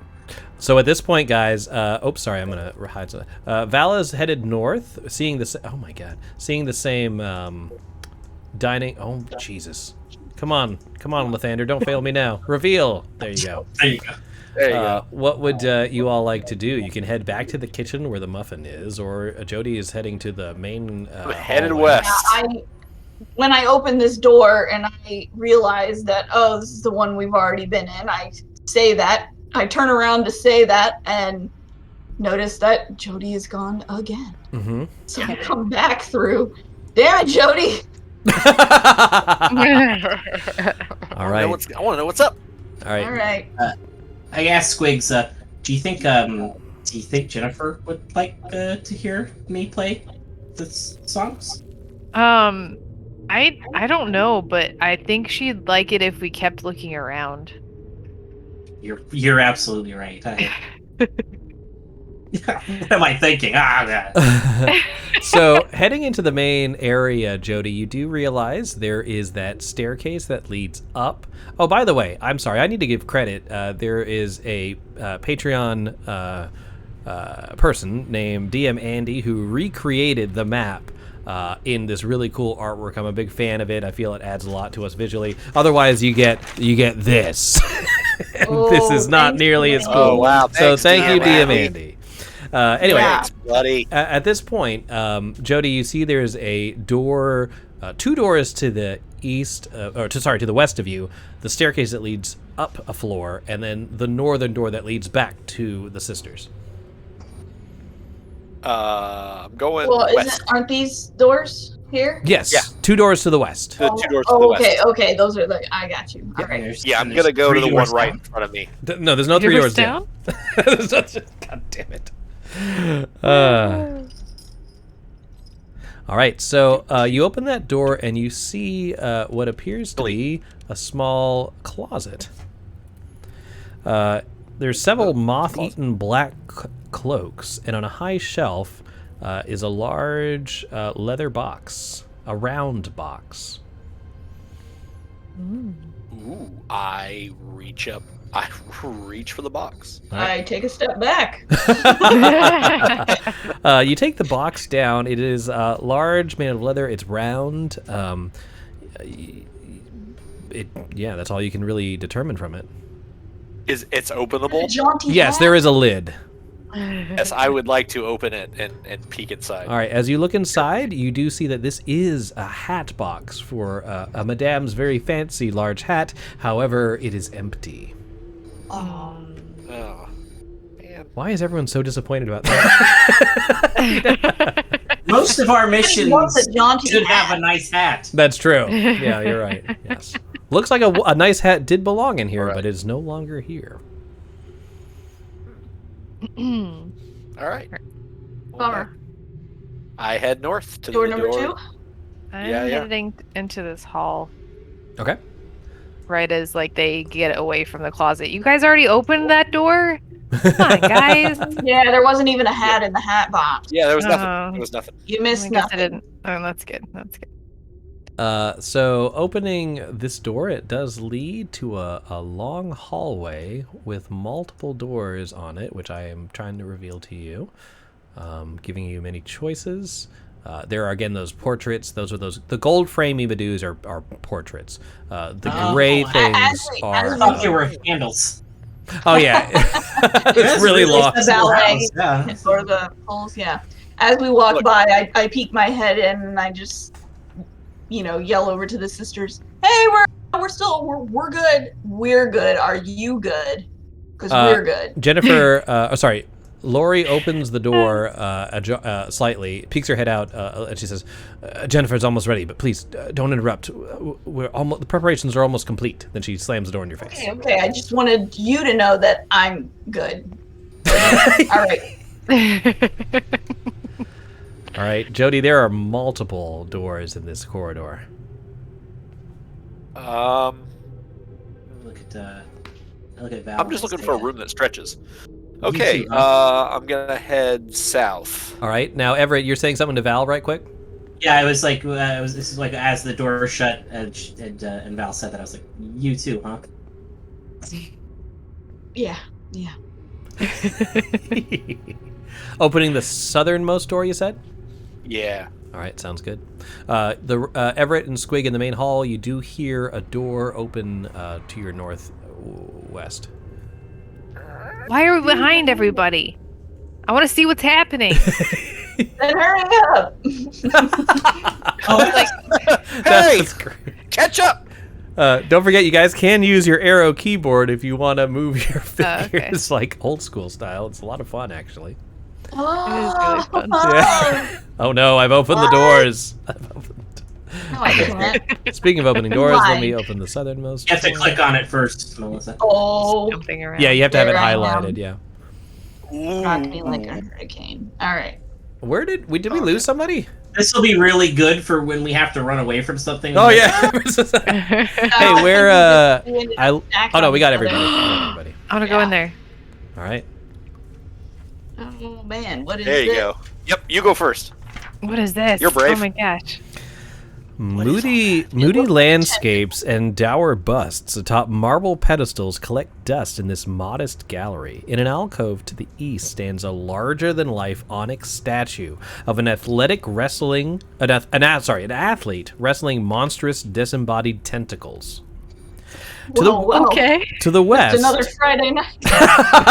welcome to Table House.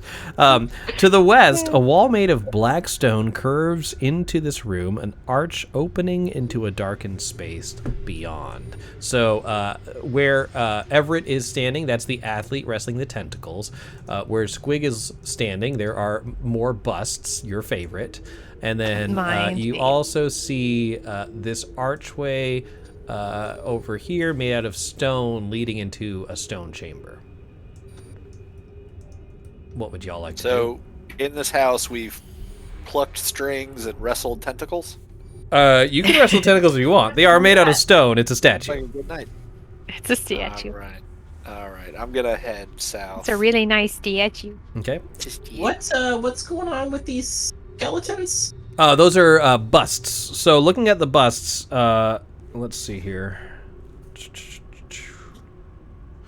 They seem to be various ancestors of the Halvrist family. Some of them have nameplates below with their born and death dates on them. They all look related. They don't look as expertly crafted as the other statue with the tentacles and the athlete. That one looks specifically well made. Okay. I think that when they were decorating the house, they were just really into Halloween. 'Tis the season. Hmm. You guys are going to have to let me know if you're looking at something specifically. I can give you more details. Otherwise, I'm just going to sort of gloss them over. This is just a tentacle? Just a single tentacle? There's two disembodied tentacles that are sort of this is a dude trying to recreate this image, but it's, you just imagine a very strong individual like wrestling these tentacles, trying to prevent him from wrapping around his neck. Okay. I see. It's like it's an art piece. Yes. Squig's gonna kind of like back up a little bit and be like, all right, I've had enough of these humanoid sculptures. I think you guys can go ahead and you can explore these a little bit further. Oh, I'm not touching these things. Do you think you're it a little- represents man's struggle against, like, faithlessness or something like that? Or Sure. Sure thing, kid. Sure. Yep, And I whatever you pat say. him on the head. Bye. Everett, as you're contemplating the statue and looking at the athlete that is wrestling these tentacles, your eyes go towards his face, and you realize that his eyes are missing. Oh, I see. Because we're all blind without. Whatever you're gonna I say, don't just know. don't. Just don't. I don't know if I don't. I'm not really artistic, you know. Would have never guessed. Uh, All right, Jody, what do I'm we got curious down what's there? in this. I'm curious what's in this other space. This other stone. Sounds Area. good. This is a circular chamber, so give me a moment to do the polygon Sure. reveal tool, because Yeah. tis wonky. As you enter the circular chamber, it becomes obvious that this is the tower you saw from outside. ooh. There is a wind moans through the open interior of the ancient tower attached to the manor. Stairs curve from the floor to the circle to circle the dark granite walls and vanish into the chambers high above. I can see all the way up. No, Good your spirals torchlight around. only gives you but so much. It looks like it does lead up, but it doesn't. You can't see everything. Oh, okay. Okay.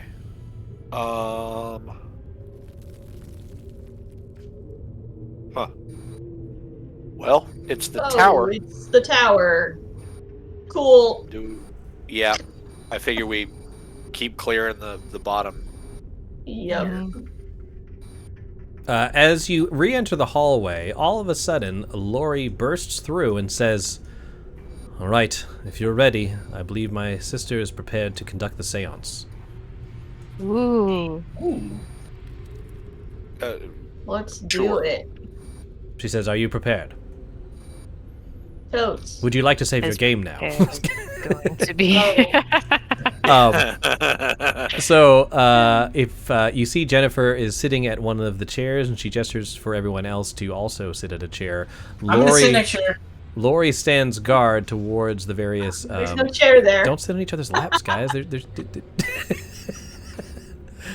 All right. It's fine. I'll just stand here. Okay. Lori was standing guard, so there she does gesture for you to take a seat at the chair. She glares at you and points towards the chair. I can help you out with a little helping action No, and get you right on that chair. I'll sit in the chair. I wanted to sit next to Jennifer. I'll switch with you. I mean, if that's where you want to sit, doesn't bother me. Oh no, it's fine. It's cool. I'm cool. All right, Lori turns around and says, We "Be know. quiet." We know. And Jennifer sort of smiles at this, and she says, "Now I need everyone to take a deep breath and clear your mind." You need to hold my hand. She, Yeah, do we need to hold my hand? she says, "No, actually, we all need to place our hands on the planchette." And with that, you see her spread her fingers and place them on the small piece of wood in the center of the spirit board. Okay. Okay. The last time I touched something in this house, it got pretty spooky. You don't have to if you don't want to.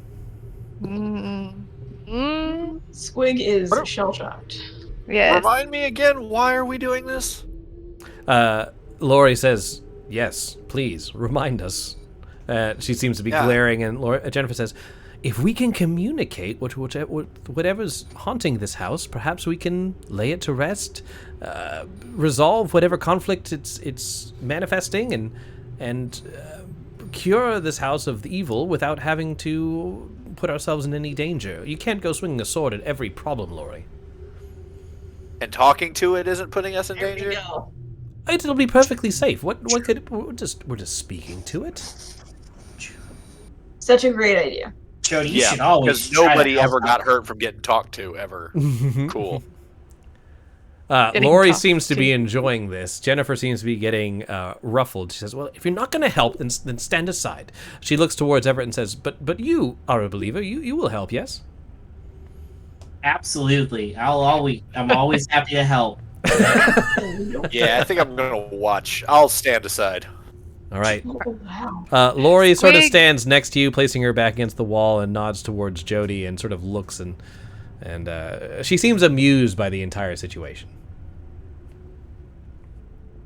Squig is still scared, but like she more than being scared, she doesn't want to be left out and like wants to have this new experience. So she like hesitantly reaches her hands out to like touch the planchette. All right, sounds FOMO good. is gonna literally kill you.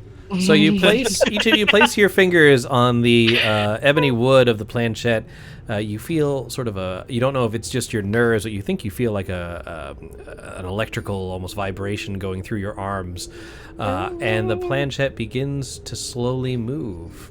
And this is where we're going to take just a quick little break, and we'll be back in just a minute. See you guys in just a few minutes, and we'll see where the After seance these leads us. commercial After these commercial breaks. See you soon.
And we're back, everybody, where the characters are going to try to commune with the dead.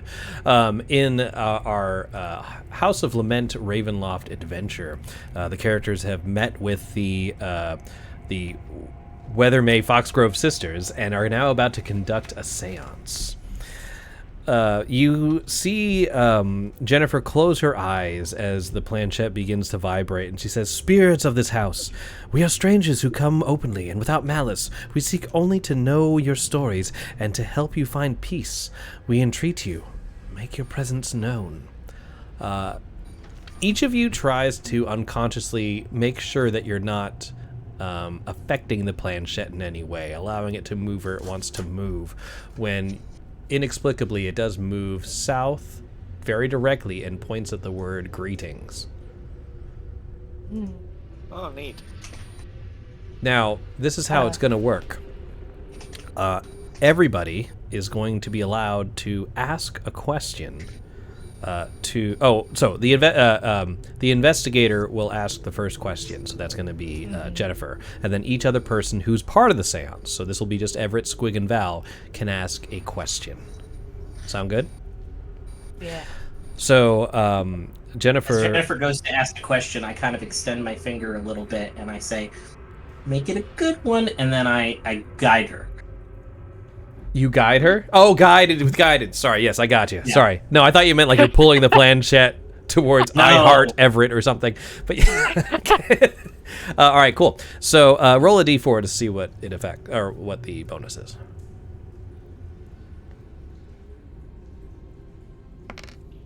Oh, better than nothing. Better than nothing. So she smiles at you and looks towards the board, then closes her eyes again and says, "Who are we speaking to?" And I'm going to move the planchette around. It is up to you guys. And Jody, even though you are not touching the board, you can see what's happening. So you can, yep, there you go. I will, if there's something that doesn't make sense to you, I will try and say it again. But once the planchette moves, I will not be moving it again. Okay, so it is now beginning to move at this point. And it's what's in the circle. Fair enough? So the first one's a T. And then it continues to move around. And it moves again.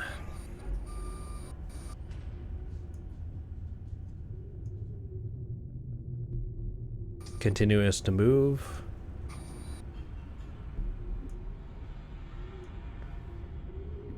And it ends its movement on A. Fedora. Theodora? Theodora. Theodora. Fun. That makes Should more have looked sense. at those busts more closely. At this point, Jennifer looks at her sister and says, "See," and to that, Lori just sort of scoffs. Everett, we're going to go to you. Or actually, before we get to the questions, Jody, did you want to say something? I just tell the two. I'm like, you two need to work whatever it is you got going on. You got to work that shit out. Lori looks at you and says, "You have no idea how exhausting it is." Everett, what would you like to either do or if you're talking to the spirit kind of deal? Say, are you happy, spirits? You know our Lord and Savior. Are you happy, spirits, is what you asked the spirit. And to that, the planchette immediately darts to the right. Oh no! Oh no. Oh great! Oh, Oh, no. I've been sad before too, and I always know what cheers me up. So, At that point, all the small candles that are around the room instantly ignite, shooting up like blowtorches, and then die down. Oh my goodness. We could talk about it later, though. Squig, it moves on to you. Oh no. What do I ask? If you need to think about it, we can go to Val and then come back. Yeah, give me some time to No think worries. on that one. Val, did you have something you want to ask, or do you need more time as well? No, I was going to ask, do you have unfinished business that we can help you complete so you can move on? As you speak these words, the planchette darts very directly, and none of you feel like you're moving it. It's moving on its own, even though your fingers are touching it, and it moves directly to yes.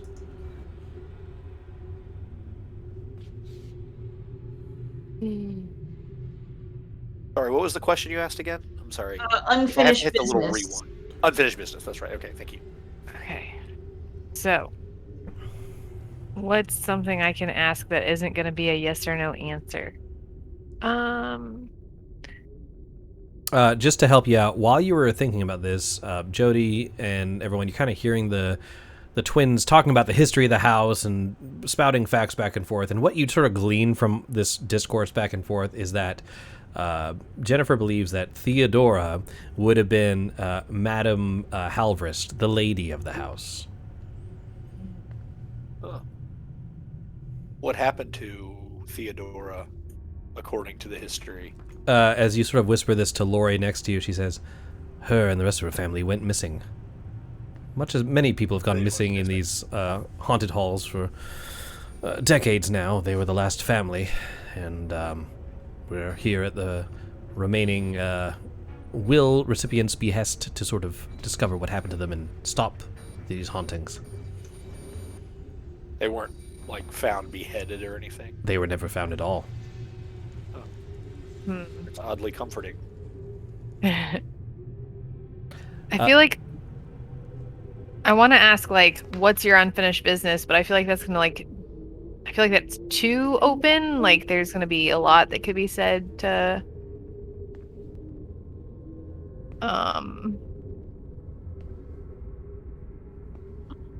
Maybe Can you- ask how we can help, or yeah. that might be too broad too. Can you give us a clue to figure out how? Yeah, how can we help? Okay. At this point, the planchette is beginning to move. Some of you unconsciously, like the muscles in your wrist begin to contract, and you wonder if perhaps maybe you are influencing this at all, but it is starting to move around the letters sort of in a hurried pattern.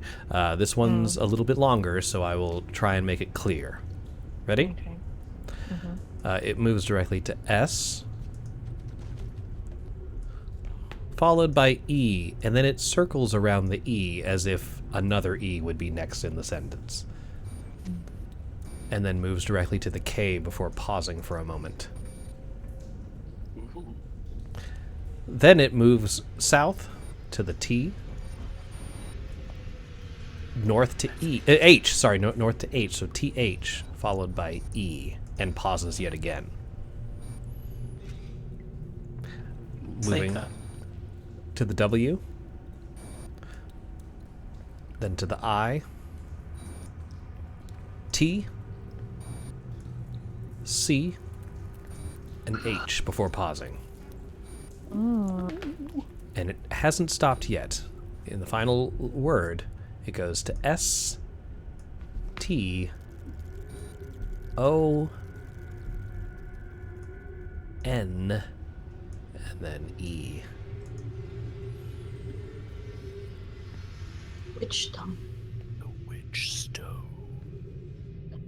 Would any of us know what a witch stone is? Why don't you Witch all roll a, let's see, this would probably be a history check, so everyone can make an intelligence roll. Everett, you can choose one person to guide or guide yourself. Hey. Holy sugar nuts. Okay. Nope. Oh no! I'm gonna. Oh no! I'll guide myself. I don't know nothing about any witches. Not bad. Not great. Should have been an advantage, Okay, try again. but I'll take them. No, try again. And then D4. 12 plus D4. Okay, pretty good, pretty good.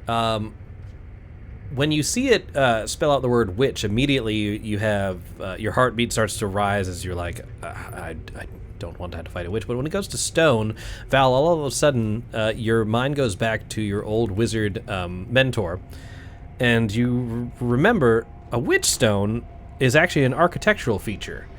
It's a part of a chimney that sticks out a little bit longer. Yes, I know I say chimney funny, but it's it's part of that piece of the roof that sticks out a little bit further, and the superstition is witches could land and rest there during their flights. Your old wizard tower had one, and the wizard always thought it was funny, being a silly superstition. And then he proceeded to cast magic, but yeah. You know what my wizard's name was? What was it? Croissanto. That's great. I love He it. says chimney just like Just like that. You know, Val, we have this thing on the chimney. The chipmunk. Anyway, Oh my gosh. that's why you remember it, because he said I had that to word get so. away from that old Yeah. That's fantastic.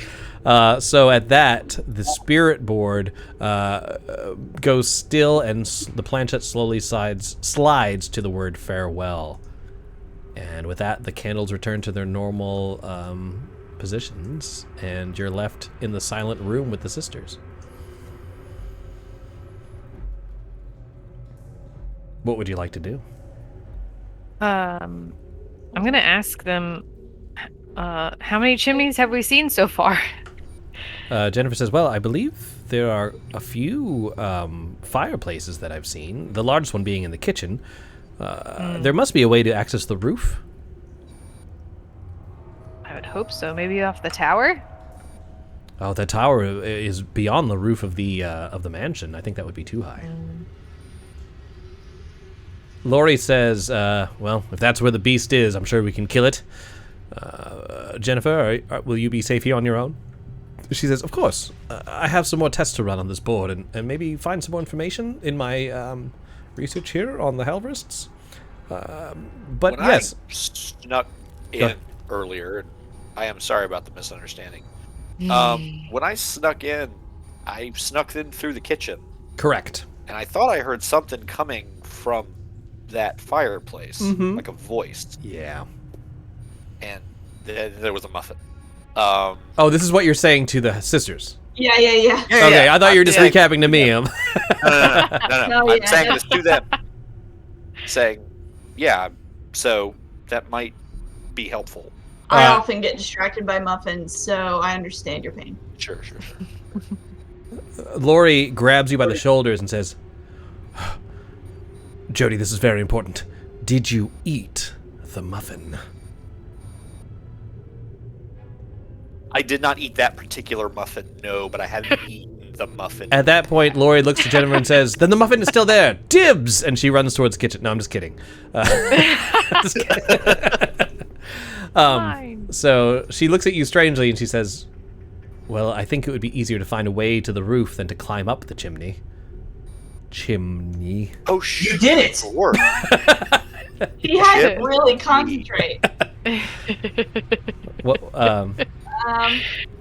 Lori, Okay. basically what's going to happen is Lori will accompany you if you want her to, but Yes, she will absolutely. follow your lead because this is your game. Yep. I mean, we've seen everything, Wasn't so there a we have to go stairwell? deeper into the house to... Oh, we haven't been up the stairs. That's Yeah, No, we there have is the to stairwell in the all main the- hall that you could take if you'd like. Mhm. Yeah, Yeah. and there's all these doors off to the side here that we haven't looked at. Yeah, There's this is a plenty more large, to sprawling explore. Resident Evil style manor, so you have Mhm. options. Yeah, But I wouldn't mind clearing the bottom floor before trying to go up. That Just works for me. sure. Whatever you guys would like to do. Yeah. as I'm walking around, I do want to, as I'm hanging back, kind of casually strolling behind everyone, look at each of these portraits. Are there little placards that say who they are or anything like that? Sure, yeah, let's do that. As we're walking around, I just want to be looking out for Theodora. I need you to make a perception check, which will just be wisdom if you don't have it, Val. Yes, that is me. Doing wisdom. 11. Everett, you're Yes. standing next to Val. You see her looking at the portraits. Would you like to Oh. intervene? Yeah, I'll throw some guidance that way. All right, let's throw that D4. What do you say when you give this guidance? I say, oftentimes what we're looking for is within our heart the whole time. Kind of tap her back. All right, that works for me. Shiver. A shiver. That brings it to a total of 12. Okay. Well, yeah. So at this point, you are looking at it. You don't see anyone named Theodora. They do have placards, and you see various names. The dates seem to indicate that these were from before what would have been Theodora's time. Does that make sense? Sort of like her ancestors. What does unnerve you is in the background of every painting, you do see what appears to be a figure, a cloaked figure with glowing yellow eyes behind each one. Ooh. Great. It's the bird boy. Bird boy with an eye. So yeah, well, okay, yep. Lori follows Jody and says, I appreciate someone who can look past all these theatrics and get right to the business. Oh, to the me? business. No, this is to Jody. Oh, This is Lori. Lori and Jody are already out of the room. I just want to know. I'm looking for. Well, I'm looking for clues. I mean, I'm Everett, ahead. Everett, I'd like you to make a religion check before you leave the portraits. Got it. I won't guide myself. I'll say it's at the same time as that other guidance. I'll keep it kosher. All right. Fortune. You do notice that. Yes, you do notice the figure in the back that looks like the figure you saw in the crossroads. But as you look more at each of the figures, you see that they're all bearing what looks to be a holy symbol around their necks. At first, you're excited as you think it may be the symbol of Lathander. Looking at it more closely, it's similar, but it is different to the point that you know it's from a different deity. It looks like this.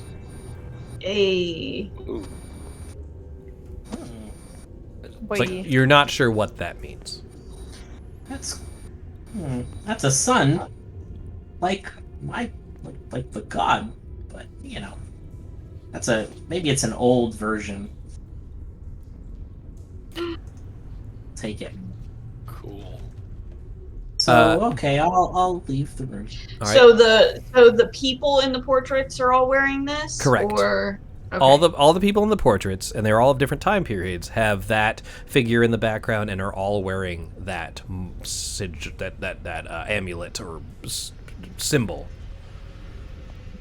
Some of them are wearing it as a necklace, some are wearing it like a brooch, that kind of deal. But it's all present in all the portraits. All right, Jody is at a door. Is that the one we're exploring next? Or Squig is going that way. Yes, it I is. think I want to go to the hall. All right, sounds good. I would say yeah, don't walk that her works. off, but who am I to talk? Make sure you stay together. All right, let Anybody me else wanna come with me? reveal this room, and then I will go to where Squig is. I see Squig going alone somewhere, and I'm like, if you don't want to get touched by something again, better stick with us. All right. More importantly, stick with the gal with the sword. I guess There is that's another fair. door to the north area of this hallway, Squig, that you can see. Jody, when you enter this area, it appears to be another similar-looking sitting room to the one that you saw before. And you do think you hear a cat meow coming from over by the fireplace. And you think you see a shape moving in your torchlight, but it could just be the the shadows. Where's the sister with the sword? Uh, I think I hear a cat. she says, I heard it too. Everett and Jody, or sorry, Everett and Val, what would you like to do? I mean, I'm just kind of following behind. Squig, you see that there is that door to the far north, but everyone else has moved to the west. What would you like to do? I feel like Squig chickens out. Like the door's right there, like it's in front of her, and she's just like, and just like runs back through the other room to the hall that everybody else has gone into, and All through right, that other door. sounds good. I'm just going to drag your figure over here if you don't mind. Yeah. Not at all. And Jody, you hear that meowing again coming from the northwest corner You think you see a shape on the other side of the couch, but you're not entirely sure. All right. I would like to make a stealth check, if I could. Sure. To move toward the shape with the goal of not spooking it. Okay, I'm going to say If that Lori's makes holding the torch, so you're moving in more stealthily without... Yes, perfect, Yeah. perfect. All right, so here we go. This has always worked out great. Okay. Not terrible. Oh, that's not bad. All Okay, right. that's not bad. As you move closer, you do definitely see the silhouette of what appears to be a domestic house cat. As you get closer and your eyes adjust to the darkness of the corner, it's sort of huddled in there. You hear it slightly purring, and as you look at it, you realize it's not entirely there. In fact, all you see is the floating nervous system of a cat. Just its veins and its neurons are moving, and all of a sudden that fades to nothing. And there's nothing in that corner. Oh boy. That's fucked up. Goodness. Oh, That's- it's a. I call weird. back to. Well, it's a good news, bad news. It doesn't appear to be a cat. All of a cat. There was part of a cat, and now it's a ghost of a cat, and now there's no cat. Oh, no. Lori seems confused, That's all I and she got. says, That's all I got. Is there anything there now at this moment? Not anymore. There was a brief image of what Suggestion looked of a like cat. the insides of a cat. And that she discusses But more then it faded tricks, away. and she steps out of the room and heads north up the hallway. But I. Well, So I tr- weird. It's so it wasn't a skeleton of a cat? It No, was it looked like the floating like veins and possibly That's like so yeah. weird. Mhm. Okay. It's November 10th, Nerve and there's the endings. circulatory system Mhm. walking through the living room. It's a deep cut Dr. Manhattan joke. I was gonna say it's gonna reform into a blue cat with Yeah, eventually a it'll hydrogen be there. symbol on its forehead.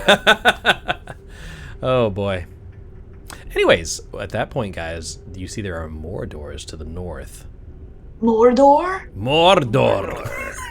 Let's go to Mordor. One does not simply Yeah, walk I into Mordor. I Lori head will to step the off to one- the side and let you take the lead. Yeah, I'm an head NPC. to I the understand one- that. I'll step over here. Sure. What? No, I mean, feel free. I'm squishy bad wizard. I do Squishy not go. bad wizard. Jody, you're seems like you. I'll let the full-grown adult boy go in front of me. Ooh. I'll take this, ma'am.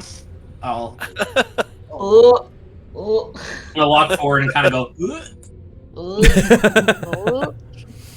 All right, you have three options: north, east, or west doors.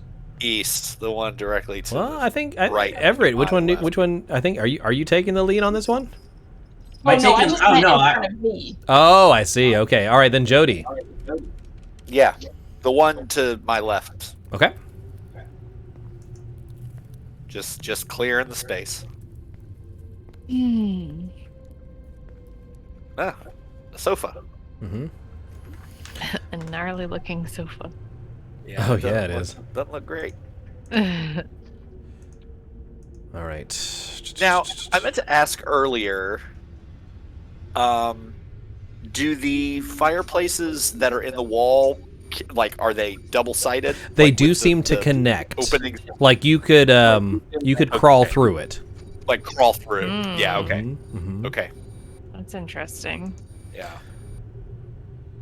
Right. As you walk in, Jody, as soon as you walk in, you see the moth-eaten sofa and carpeting.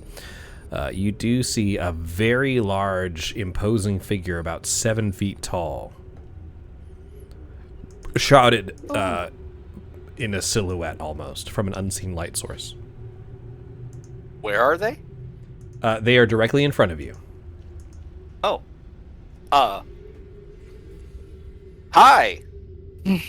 In a very low baritone, the figure who you can't make out its features says, "How may I serve you?"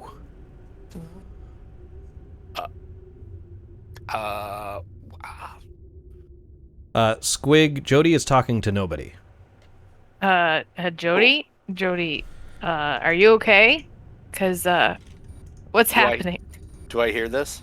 Yeah, you hear Jody. I mean, sorry, you hear you hear Squig saying Jody. Oh. Is that what you're asking? Yeah. I kind of look to Squig. I'm like, okay, I'm seeing something weird, but let's go with it. I'm looking for the Witch Stone. As soon as you look towards Jody and then look back at the figure... sorry, I keep saying that wrong. As soon as you look towards Squig and look back towards the figure is no longer there. I'm so Fucking sorry. ghosts! I saw ghosts. They went Oh. away. Why am I surprised? Okay. Was it a scary ghost? It was tall and shrouded, and it said, "How may I serve you?" which was nice. That felt good. Thought maybe we had an ally for a second, but it turns out that we don't. What else is in this room? Yeah, what else is in here? It appears to be, again, more of like a waiting area. You see the remnants of a like a water jug, probably given to serve guests, but you don't see anything else of value in this room. Whatever Jody saw has left. Should have stayed quiet. Yeah. Well, Lori says there's many rooms and not a lot of time. Well. Going one by one. Should we go? we're not dawdling.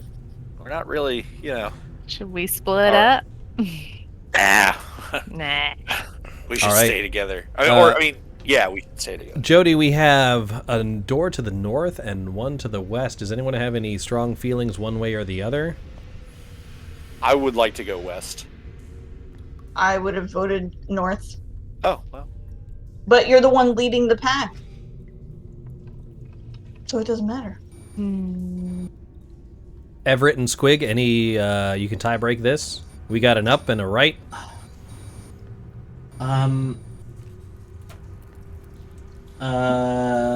Let's see here. Chat, you can also vote if you want to go to the west or to the north. You guys might have seen a little bit more than these guys have. I'm going to. I say the right. Okay, Yeah. sounds good. All right. Looks like we're going, I think it's 3-1. We're going to go to the right now, y'all. Sounds fair. Cool. 2 hops this time. Nice. Nice. You hear a voice saying, "To the Charlie Brown." Okay, here we are. Oh boy. This is where the bar is, where they're gonna serve me. They're gonna serve me alcohol. Broken boards mar the web-like design of the ballroom's wooden floor. A short stage for long-departed musicians stands at the room's far end, overlooked by cracked stained-glassed windows.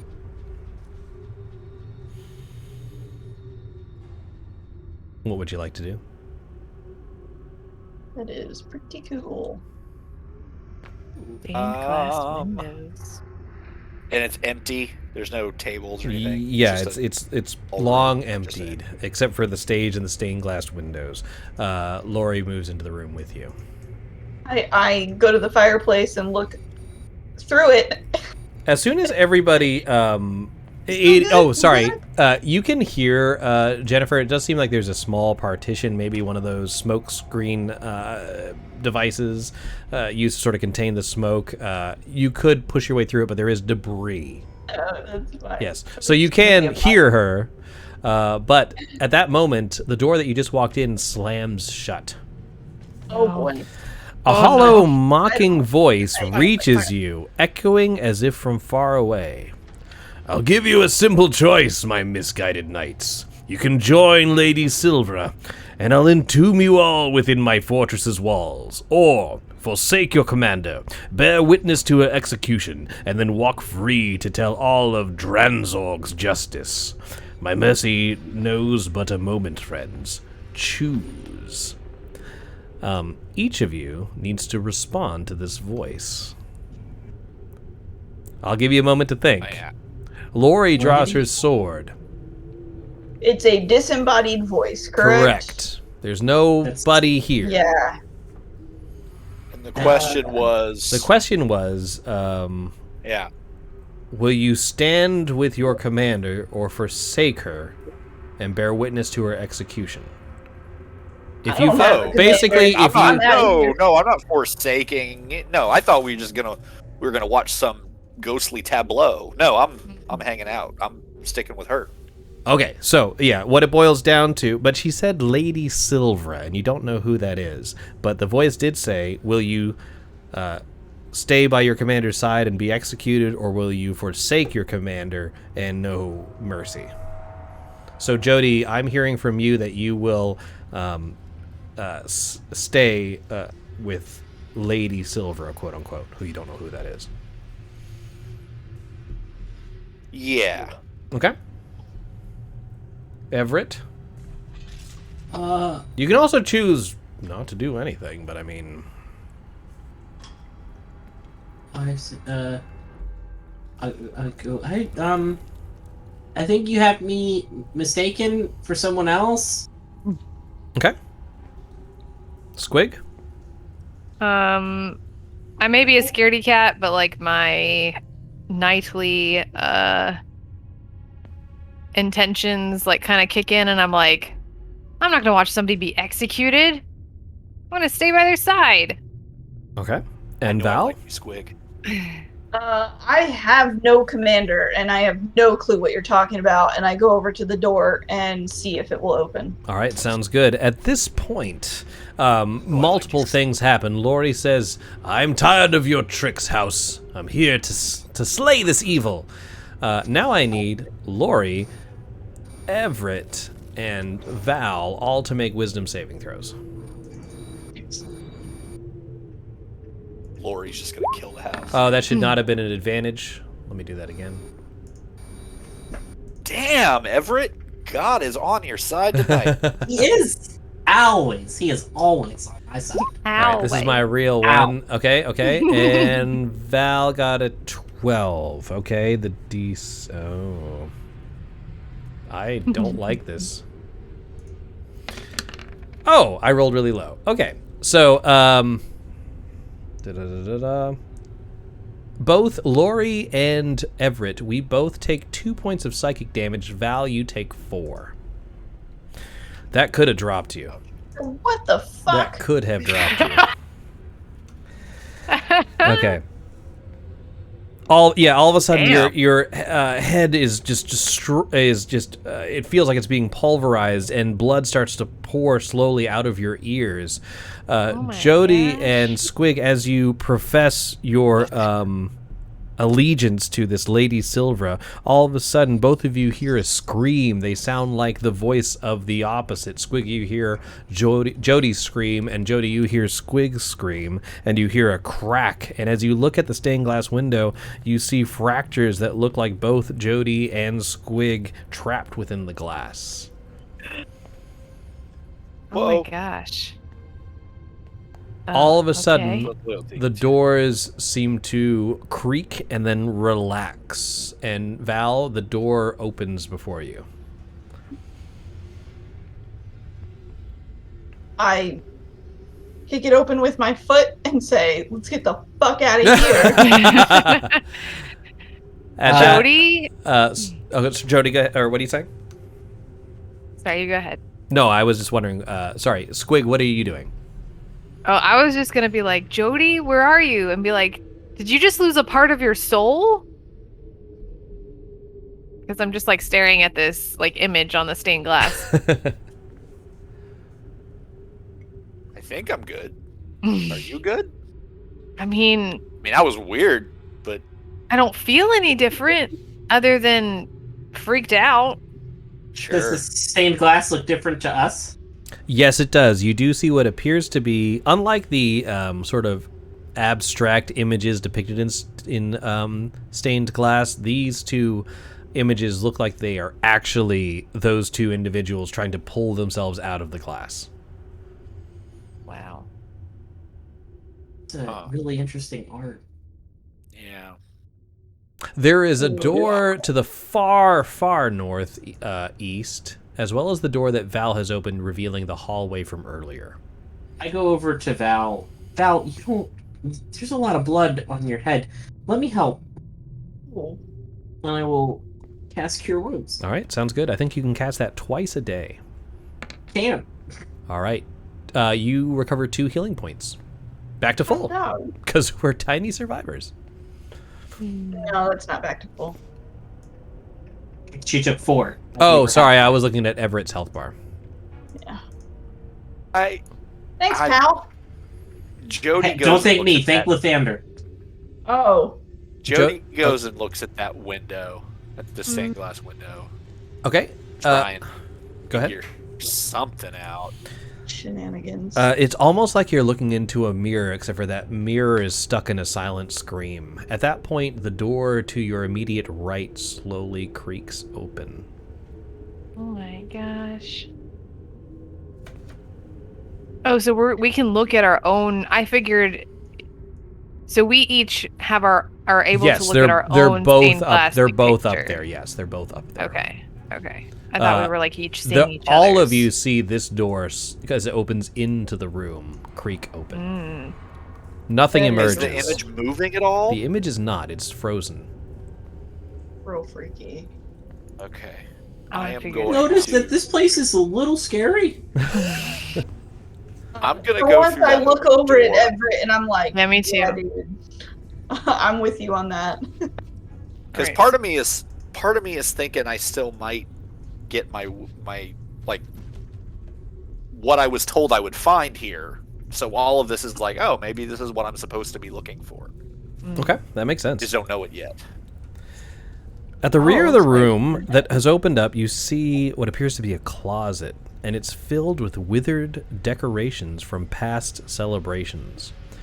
There is a faded banner depicting numerous winged seahorses, and the words, "Happy Birthday, Regan and Vastian," are written on it.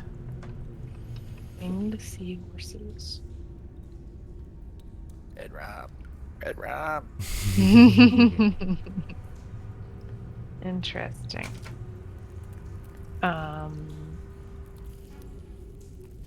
You said they're banners with winged seahorses? Correct. It looks to be a birthday banner. Okay. Interesting. Is there anything in this room that like is hidden or You can make Like, has, you can make a perception check to see if there's anything hidden, okay? obscured from view. Perception. Hey, look with Lathander's guidance. would be wisdom if you don't have perception, so it would be just wisdom. Okay. And then again, Everett, roll a d4 to add to that. +1, total of 14. You scour the place top to bottom, and you don't find anything of value in this room that would be of any interest to you. Okay. You pretty well, you searched it pretty thoroughly. You don't think there's anything in here. Okay. I'm gonna back away. Is there another door? Yeah, to the the south. Yeah, to the south. That leads back to that hallway. Oh. So there's nothing going into this like I see. There's that you have to go through the kitchen to get okay. There is a door to the north here into this. Oh gosh, sorry. Into if this is what you're talking about, there is a door here. Yeah, okay. there's that one, and then there's this one still. And Yeah. these. I'm gonna get rid of these blue things if you don't mind. They're distracting me. Yeah. Sure. Sure. I'm gonna go through the door that Val kicked open. Okay. It leads back to that hallway from earlier. The dining room's to the south, the kitchen's to the east. There is a door here, and you believe it leads to the kitchen, just from your spatial awareness. Yeah. There is a door here that you have not opened. Yeah.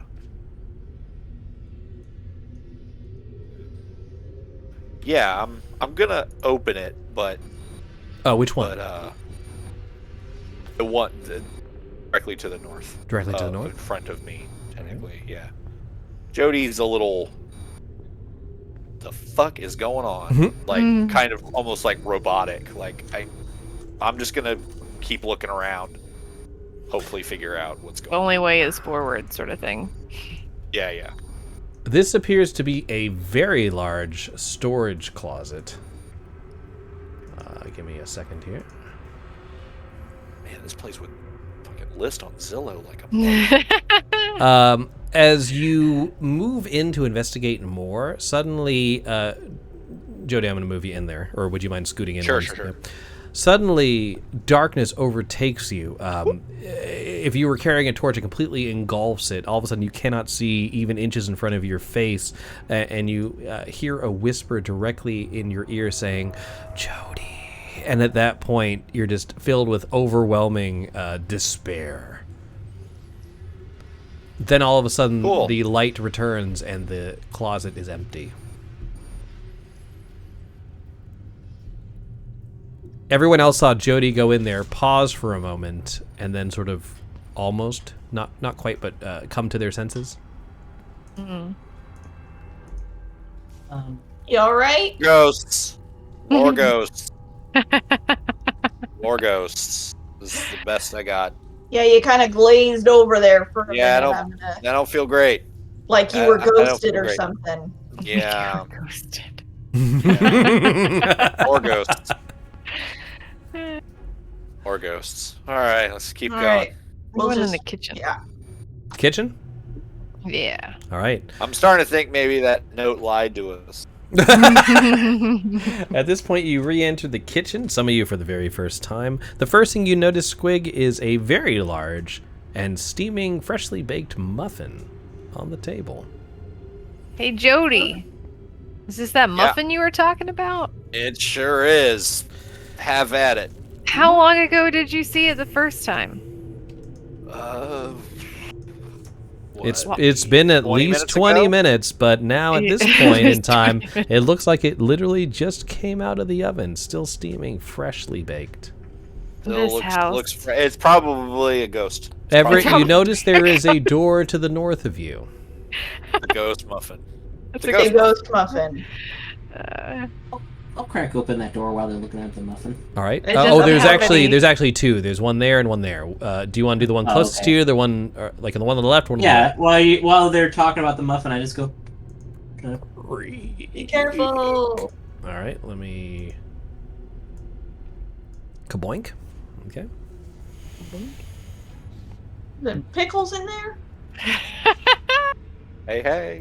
So We found the pickle closet, boys. you found the haunted pickle closet. It was worth it. God damn it.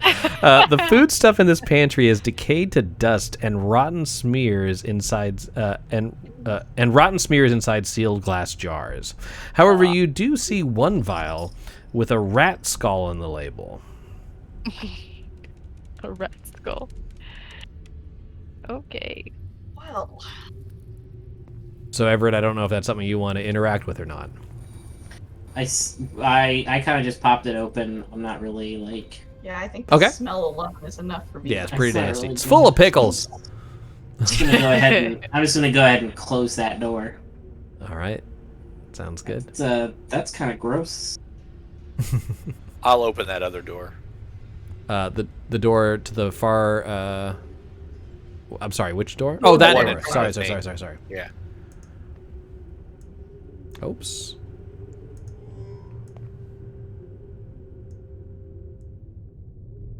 Boom. All right. As you open it, you see a long set of stairs leading down to apparently the basement.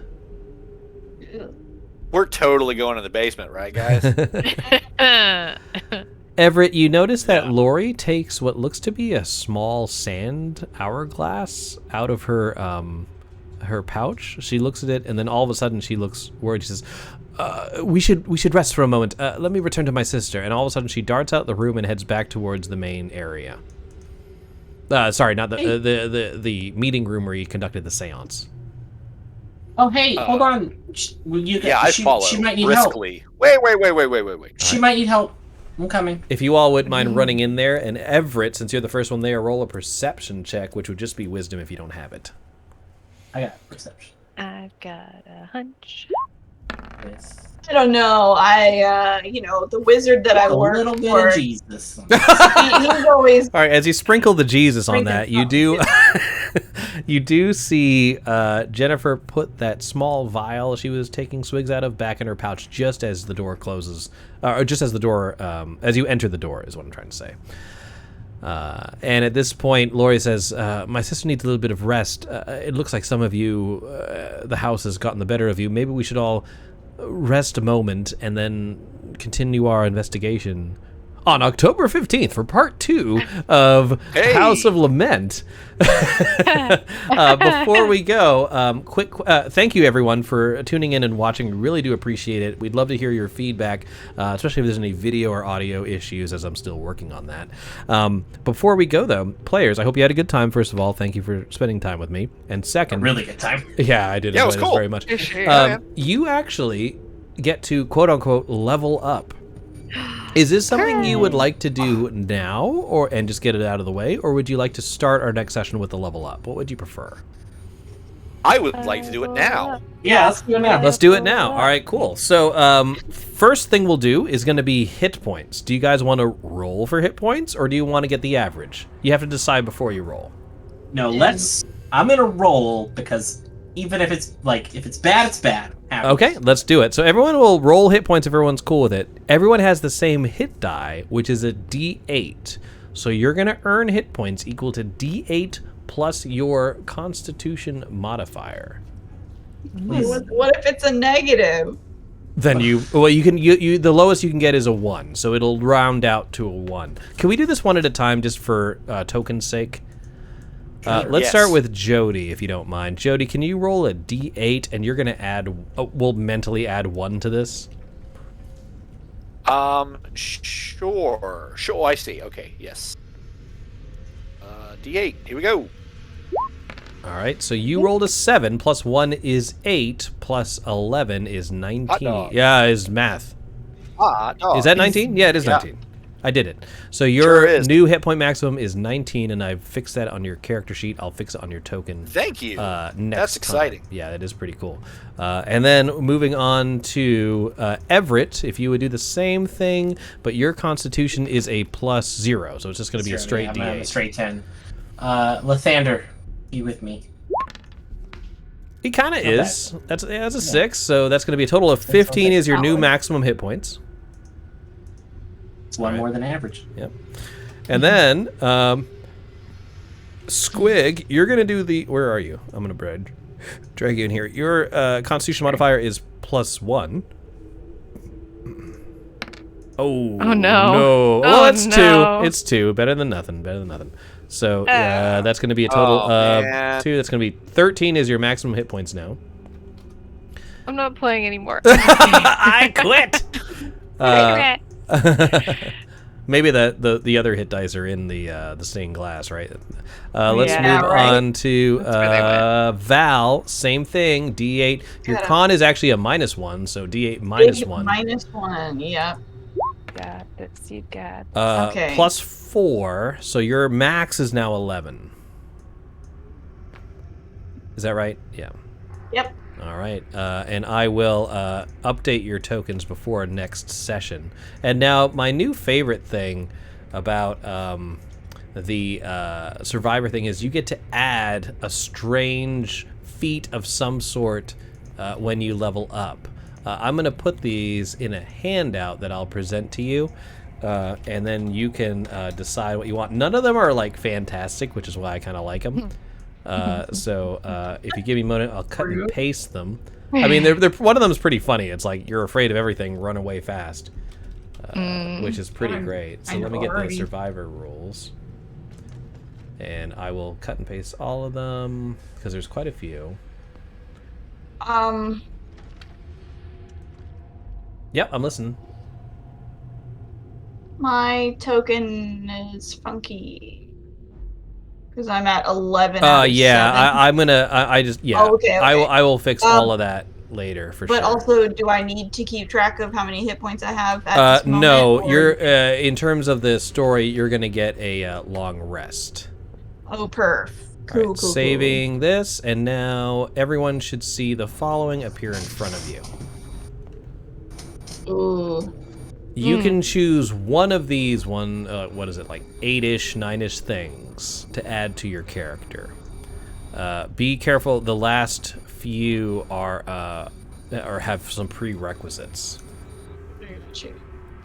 The first person who knows what they want, just speak up and we can apply those. Want skillful. All right, cool. Choose any 2 skills, and we're going to add a +2 to those rolls. What would you like to choose there? One of them I would like to be perception, Okay. and the other I would like to be investigate. All right, so now perception is going to be a +2, and investigation is going to be +2. You should see those on your character sheet applied. I sure do. All right, sounds good. Actually, let me double check those. They might be higher than a +2. Your regular proficiency modifier is +2. But perception is wisdom. Your wisdom is 12. That's +1, so it's actually +3. And then what was the other one? Cool. Investigation. Yeah. All right, that is 11. I forgot. Is 11 a +1 in this edition? No. No, it's 0. All right, so it still stays Yeah, at it's 0. It's at 2. 10 and 11 are zeros. All right, cool. So yeah, there you go. They should all be applied. Anyone else? Cool. I think. I guess I'll take the divine guidance there. Yeah, that's pretty good. I will go ahead and plop this in your sheet. You can choose the spell. Do you need the list? You can also think about this and let me know before next session. I'll just grab healing word. Okay, that's always a good one. All right, so let me get that is Everett, and I'll pop healing word in here. And I believe with this skill you can do it once. Did I read that correctly? You can cast the spell once with this talent and Yeah. regain the ability after a finish a long rest. Yep. So basically 1 a day is what it turns out to be. Yeah. That's right. 3 heals a day. It is. All right, you should see that appear in your sheet now. Uh-huh. Anybody else? Yeah, I think I'm gonna do the magical talent. All right, cool. Do you need to think about what spell, or do you already know which one you want? Yeah, I need to look at that. All right, no worries. So let me know when you have an idea of what spell you might want. If you Yeah. need a list, I can text you that separately later. But you'll No, definitely I get got another a spell. PhD. All right, well, there you go. Good to go. Yeah. And Squig. Sacrificing shield. Ooh, I like. That's the one that lets you. Yep, that's a good one. That's a good one. I do like it. So I'm gonna make this it's a reaction. Okay, cool. So let me go ahead and plop this in here. If you're just joining us and you have no idea what's going on, we are playing the Hi. Survivor rules. But yeah, hi. Which are basically you're not quite adventurers. You're regular folks who have some slightly different abilities. This is called Sacrificial Shield. We're slightly above average. Yeah. So now you should see that appear on your sheet under a section called Reactions. Okay. Cool.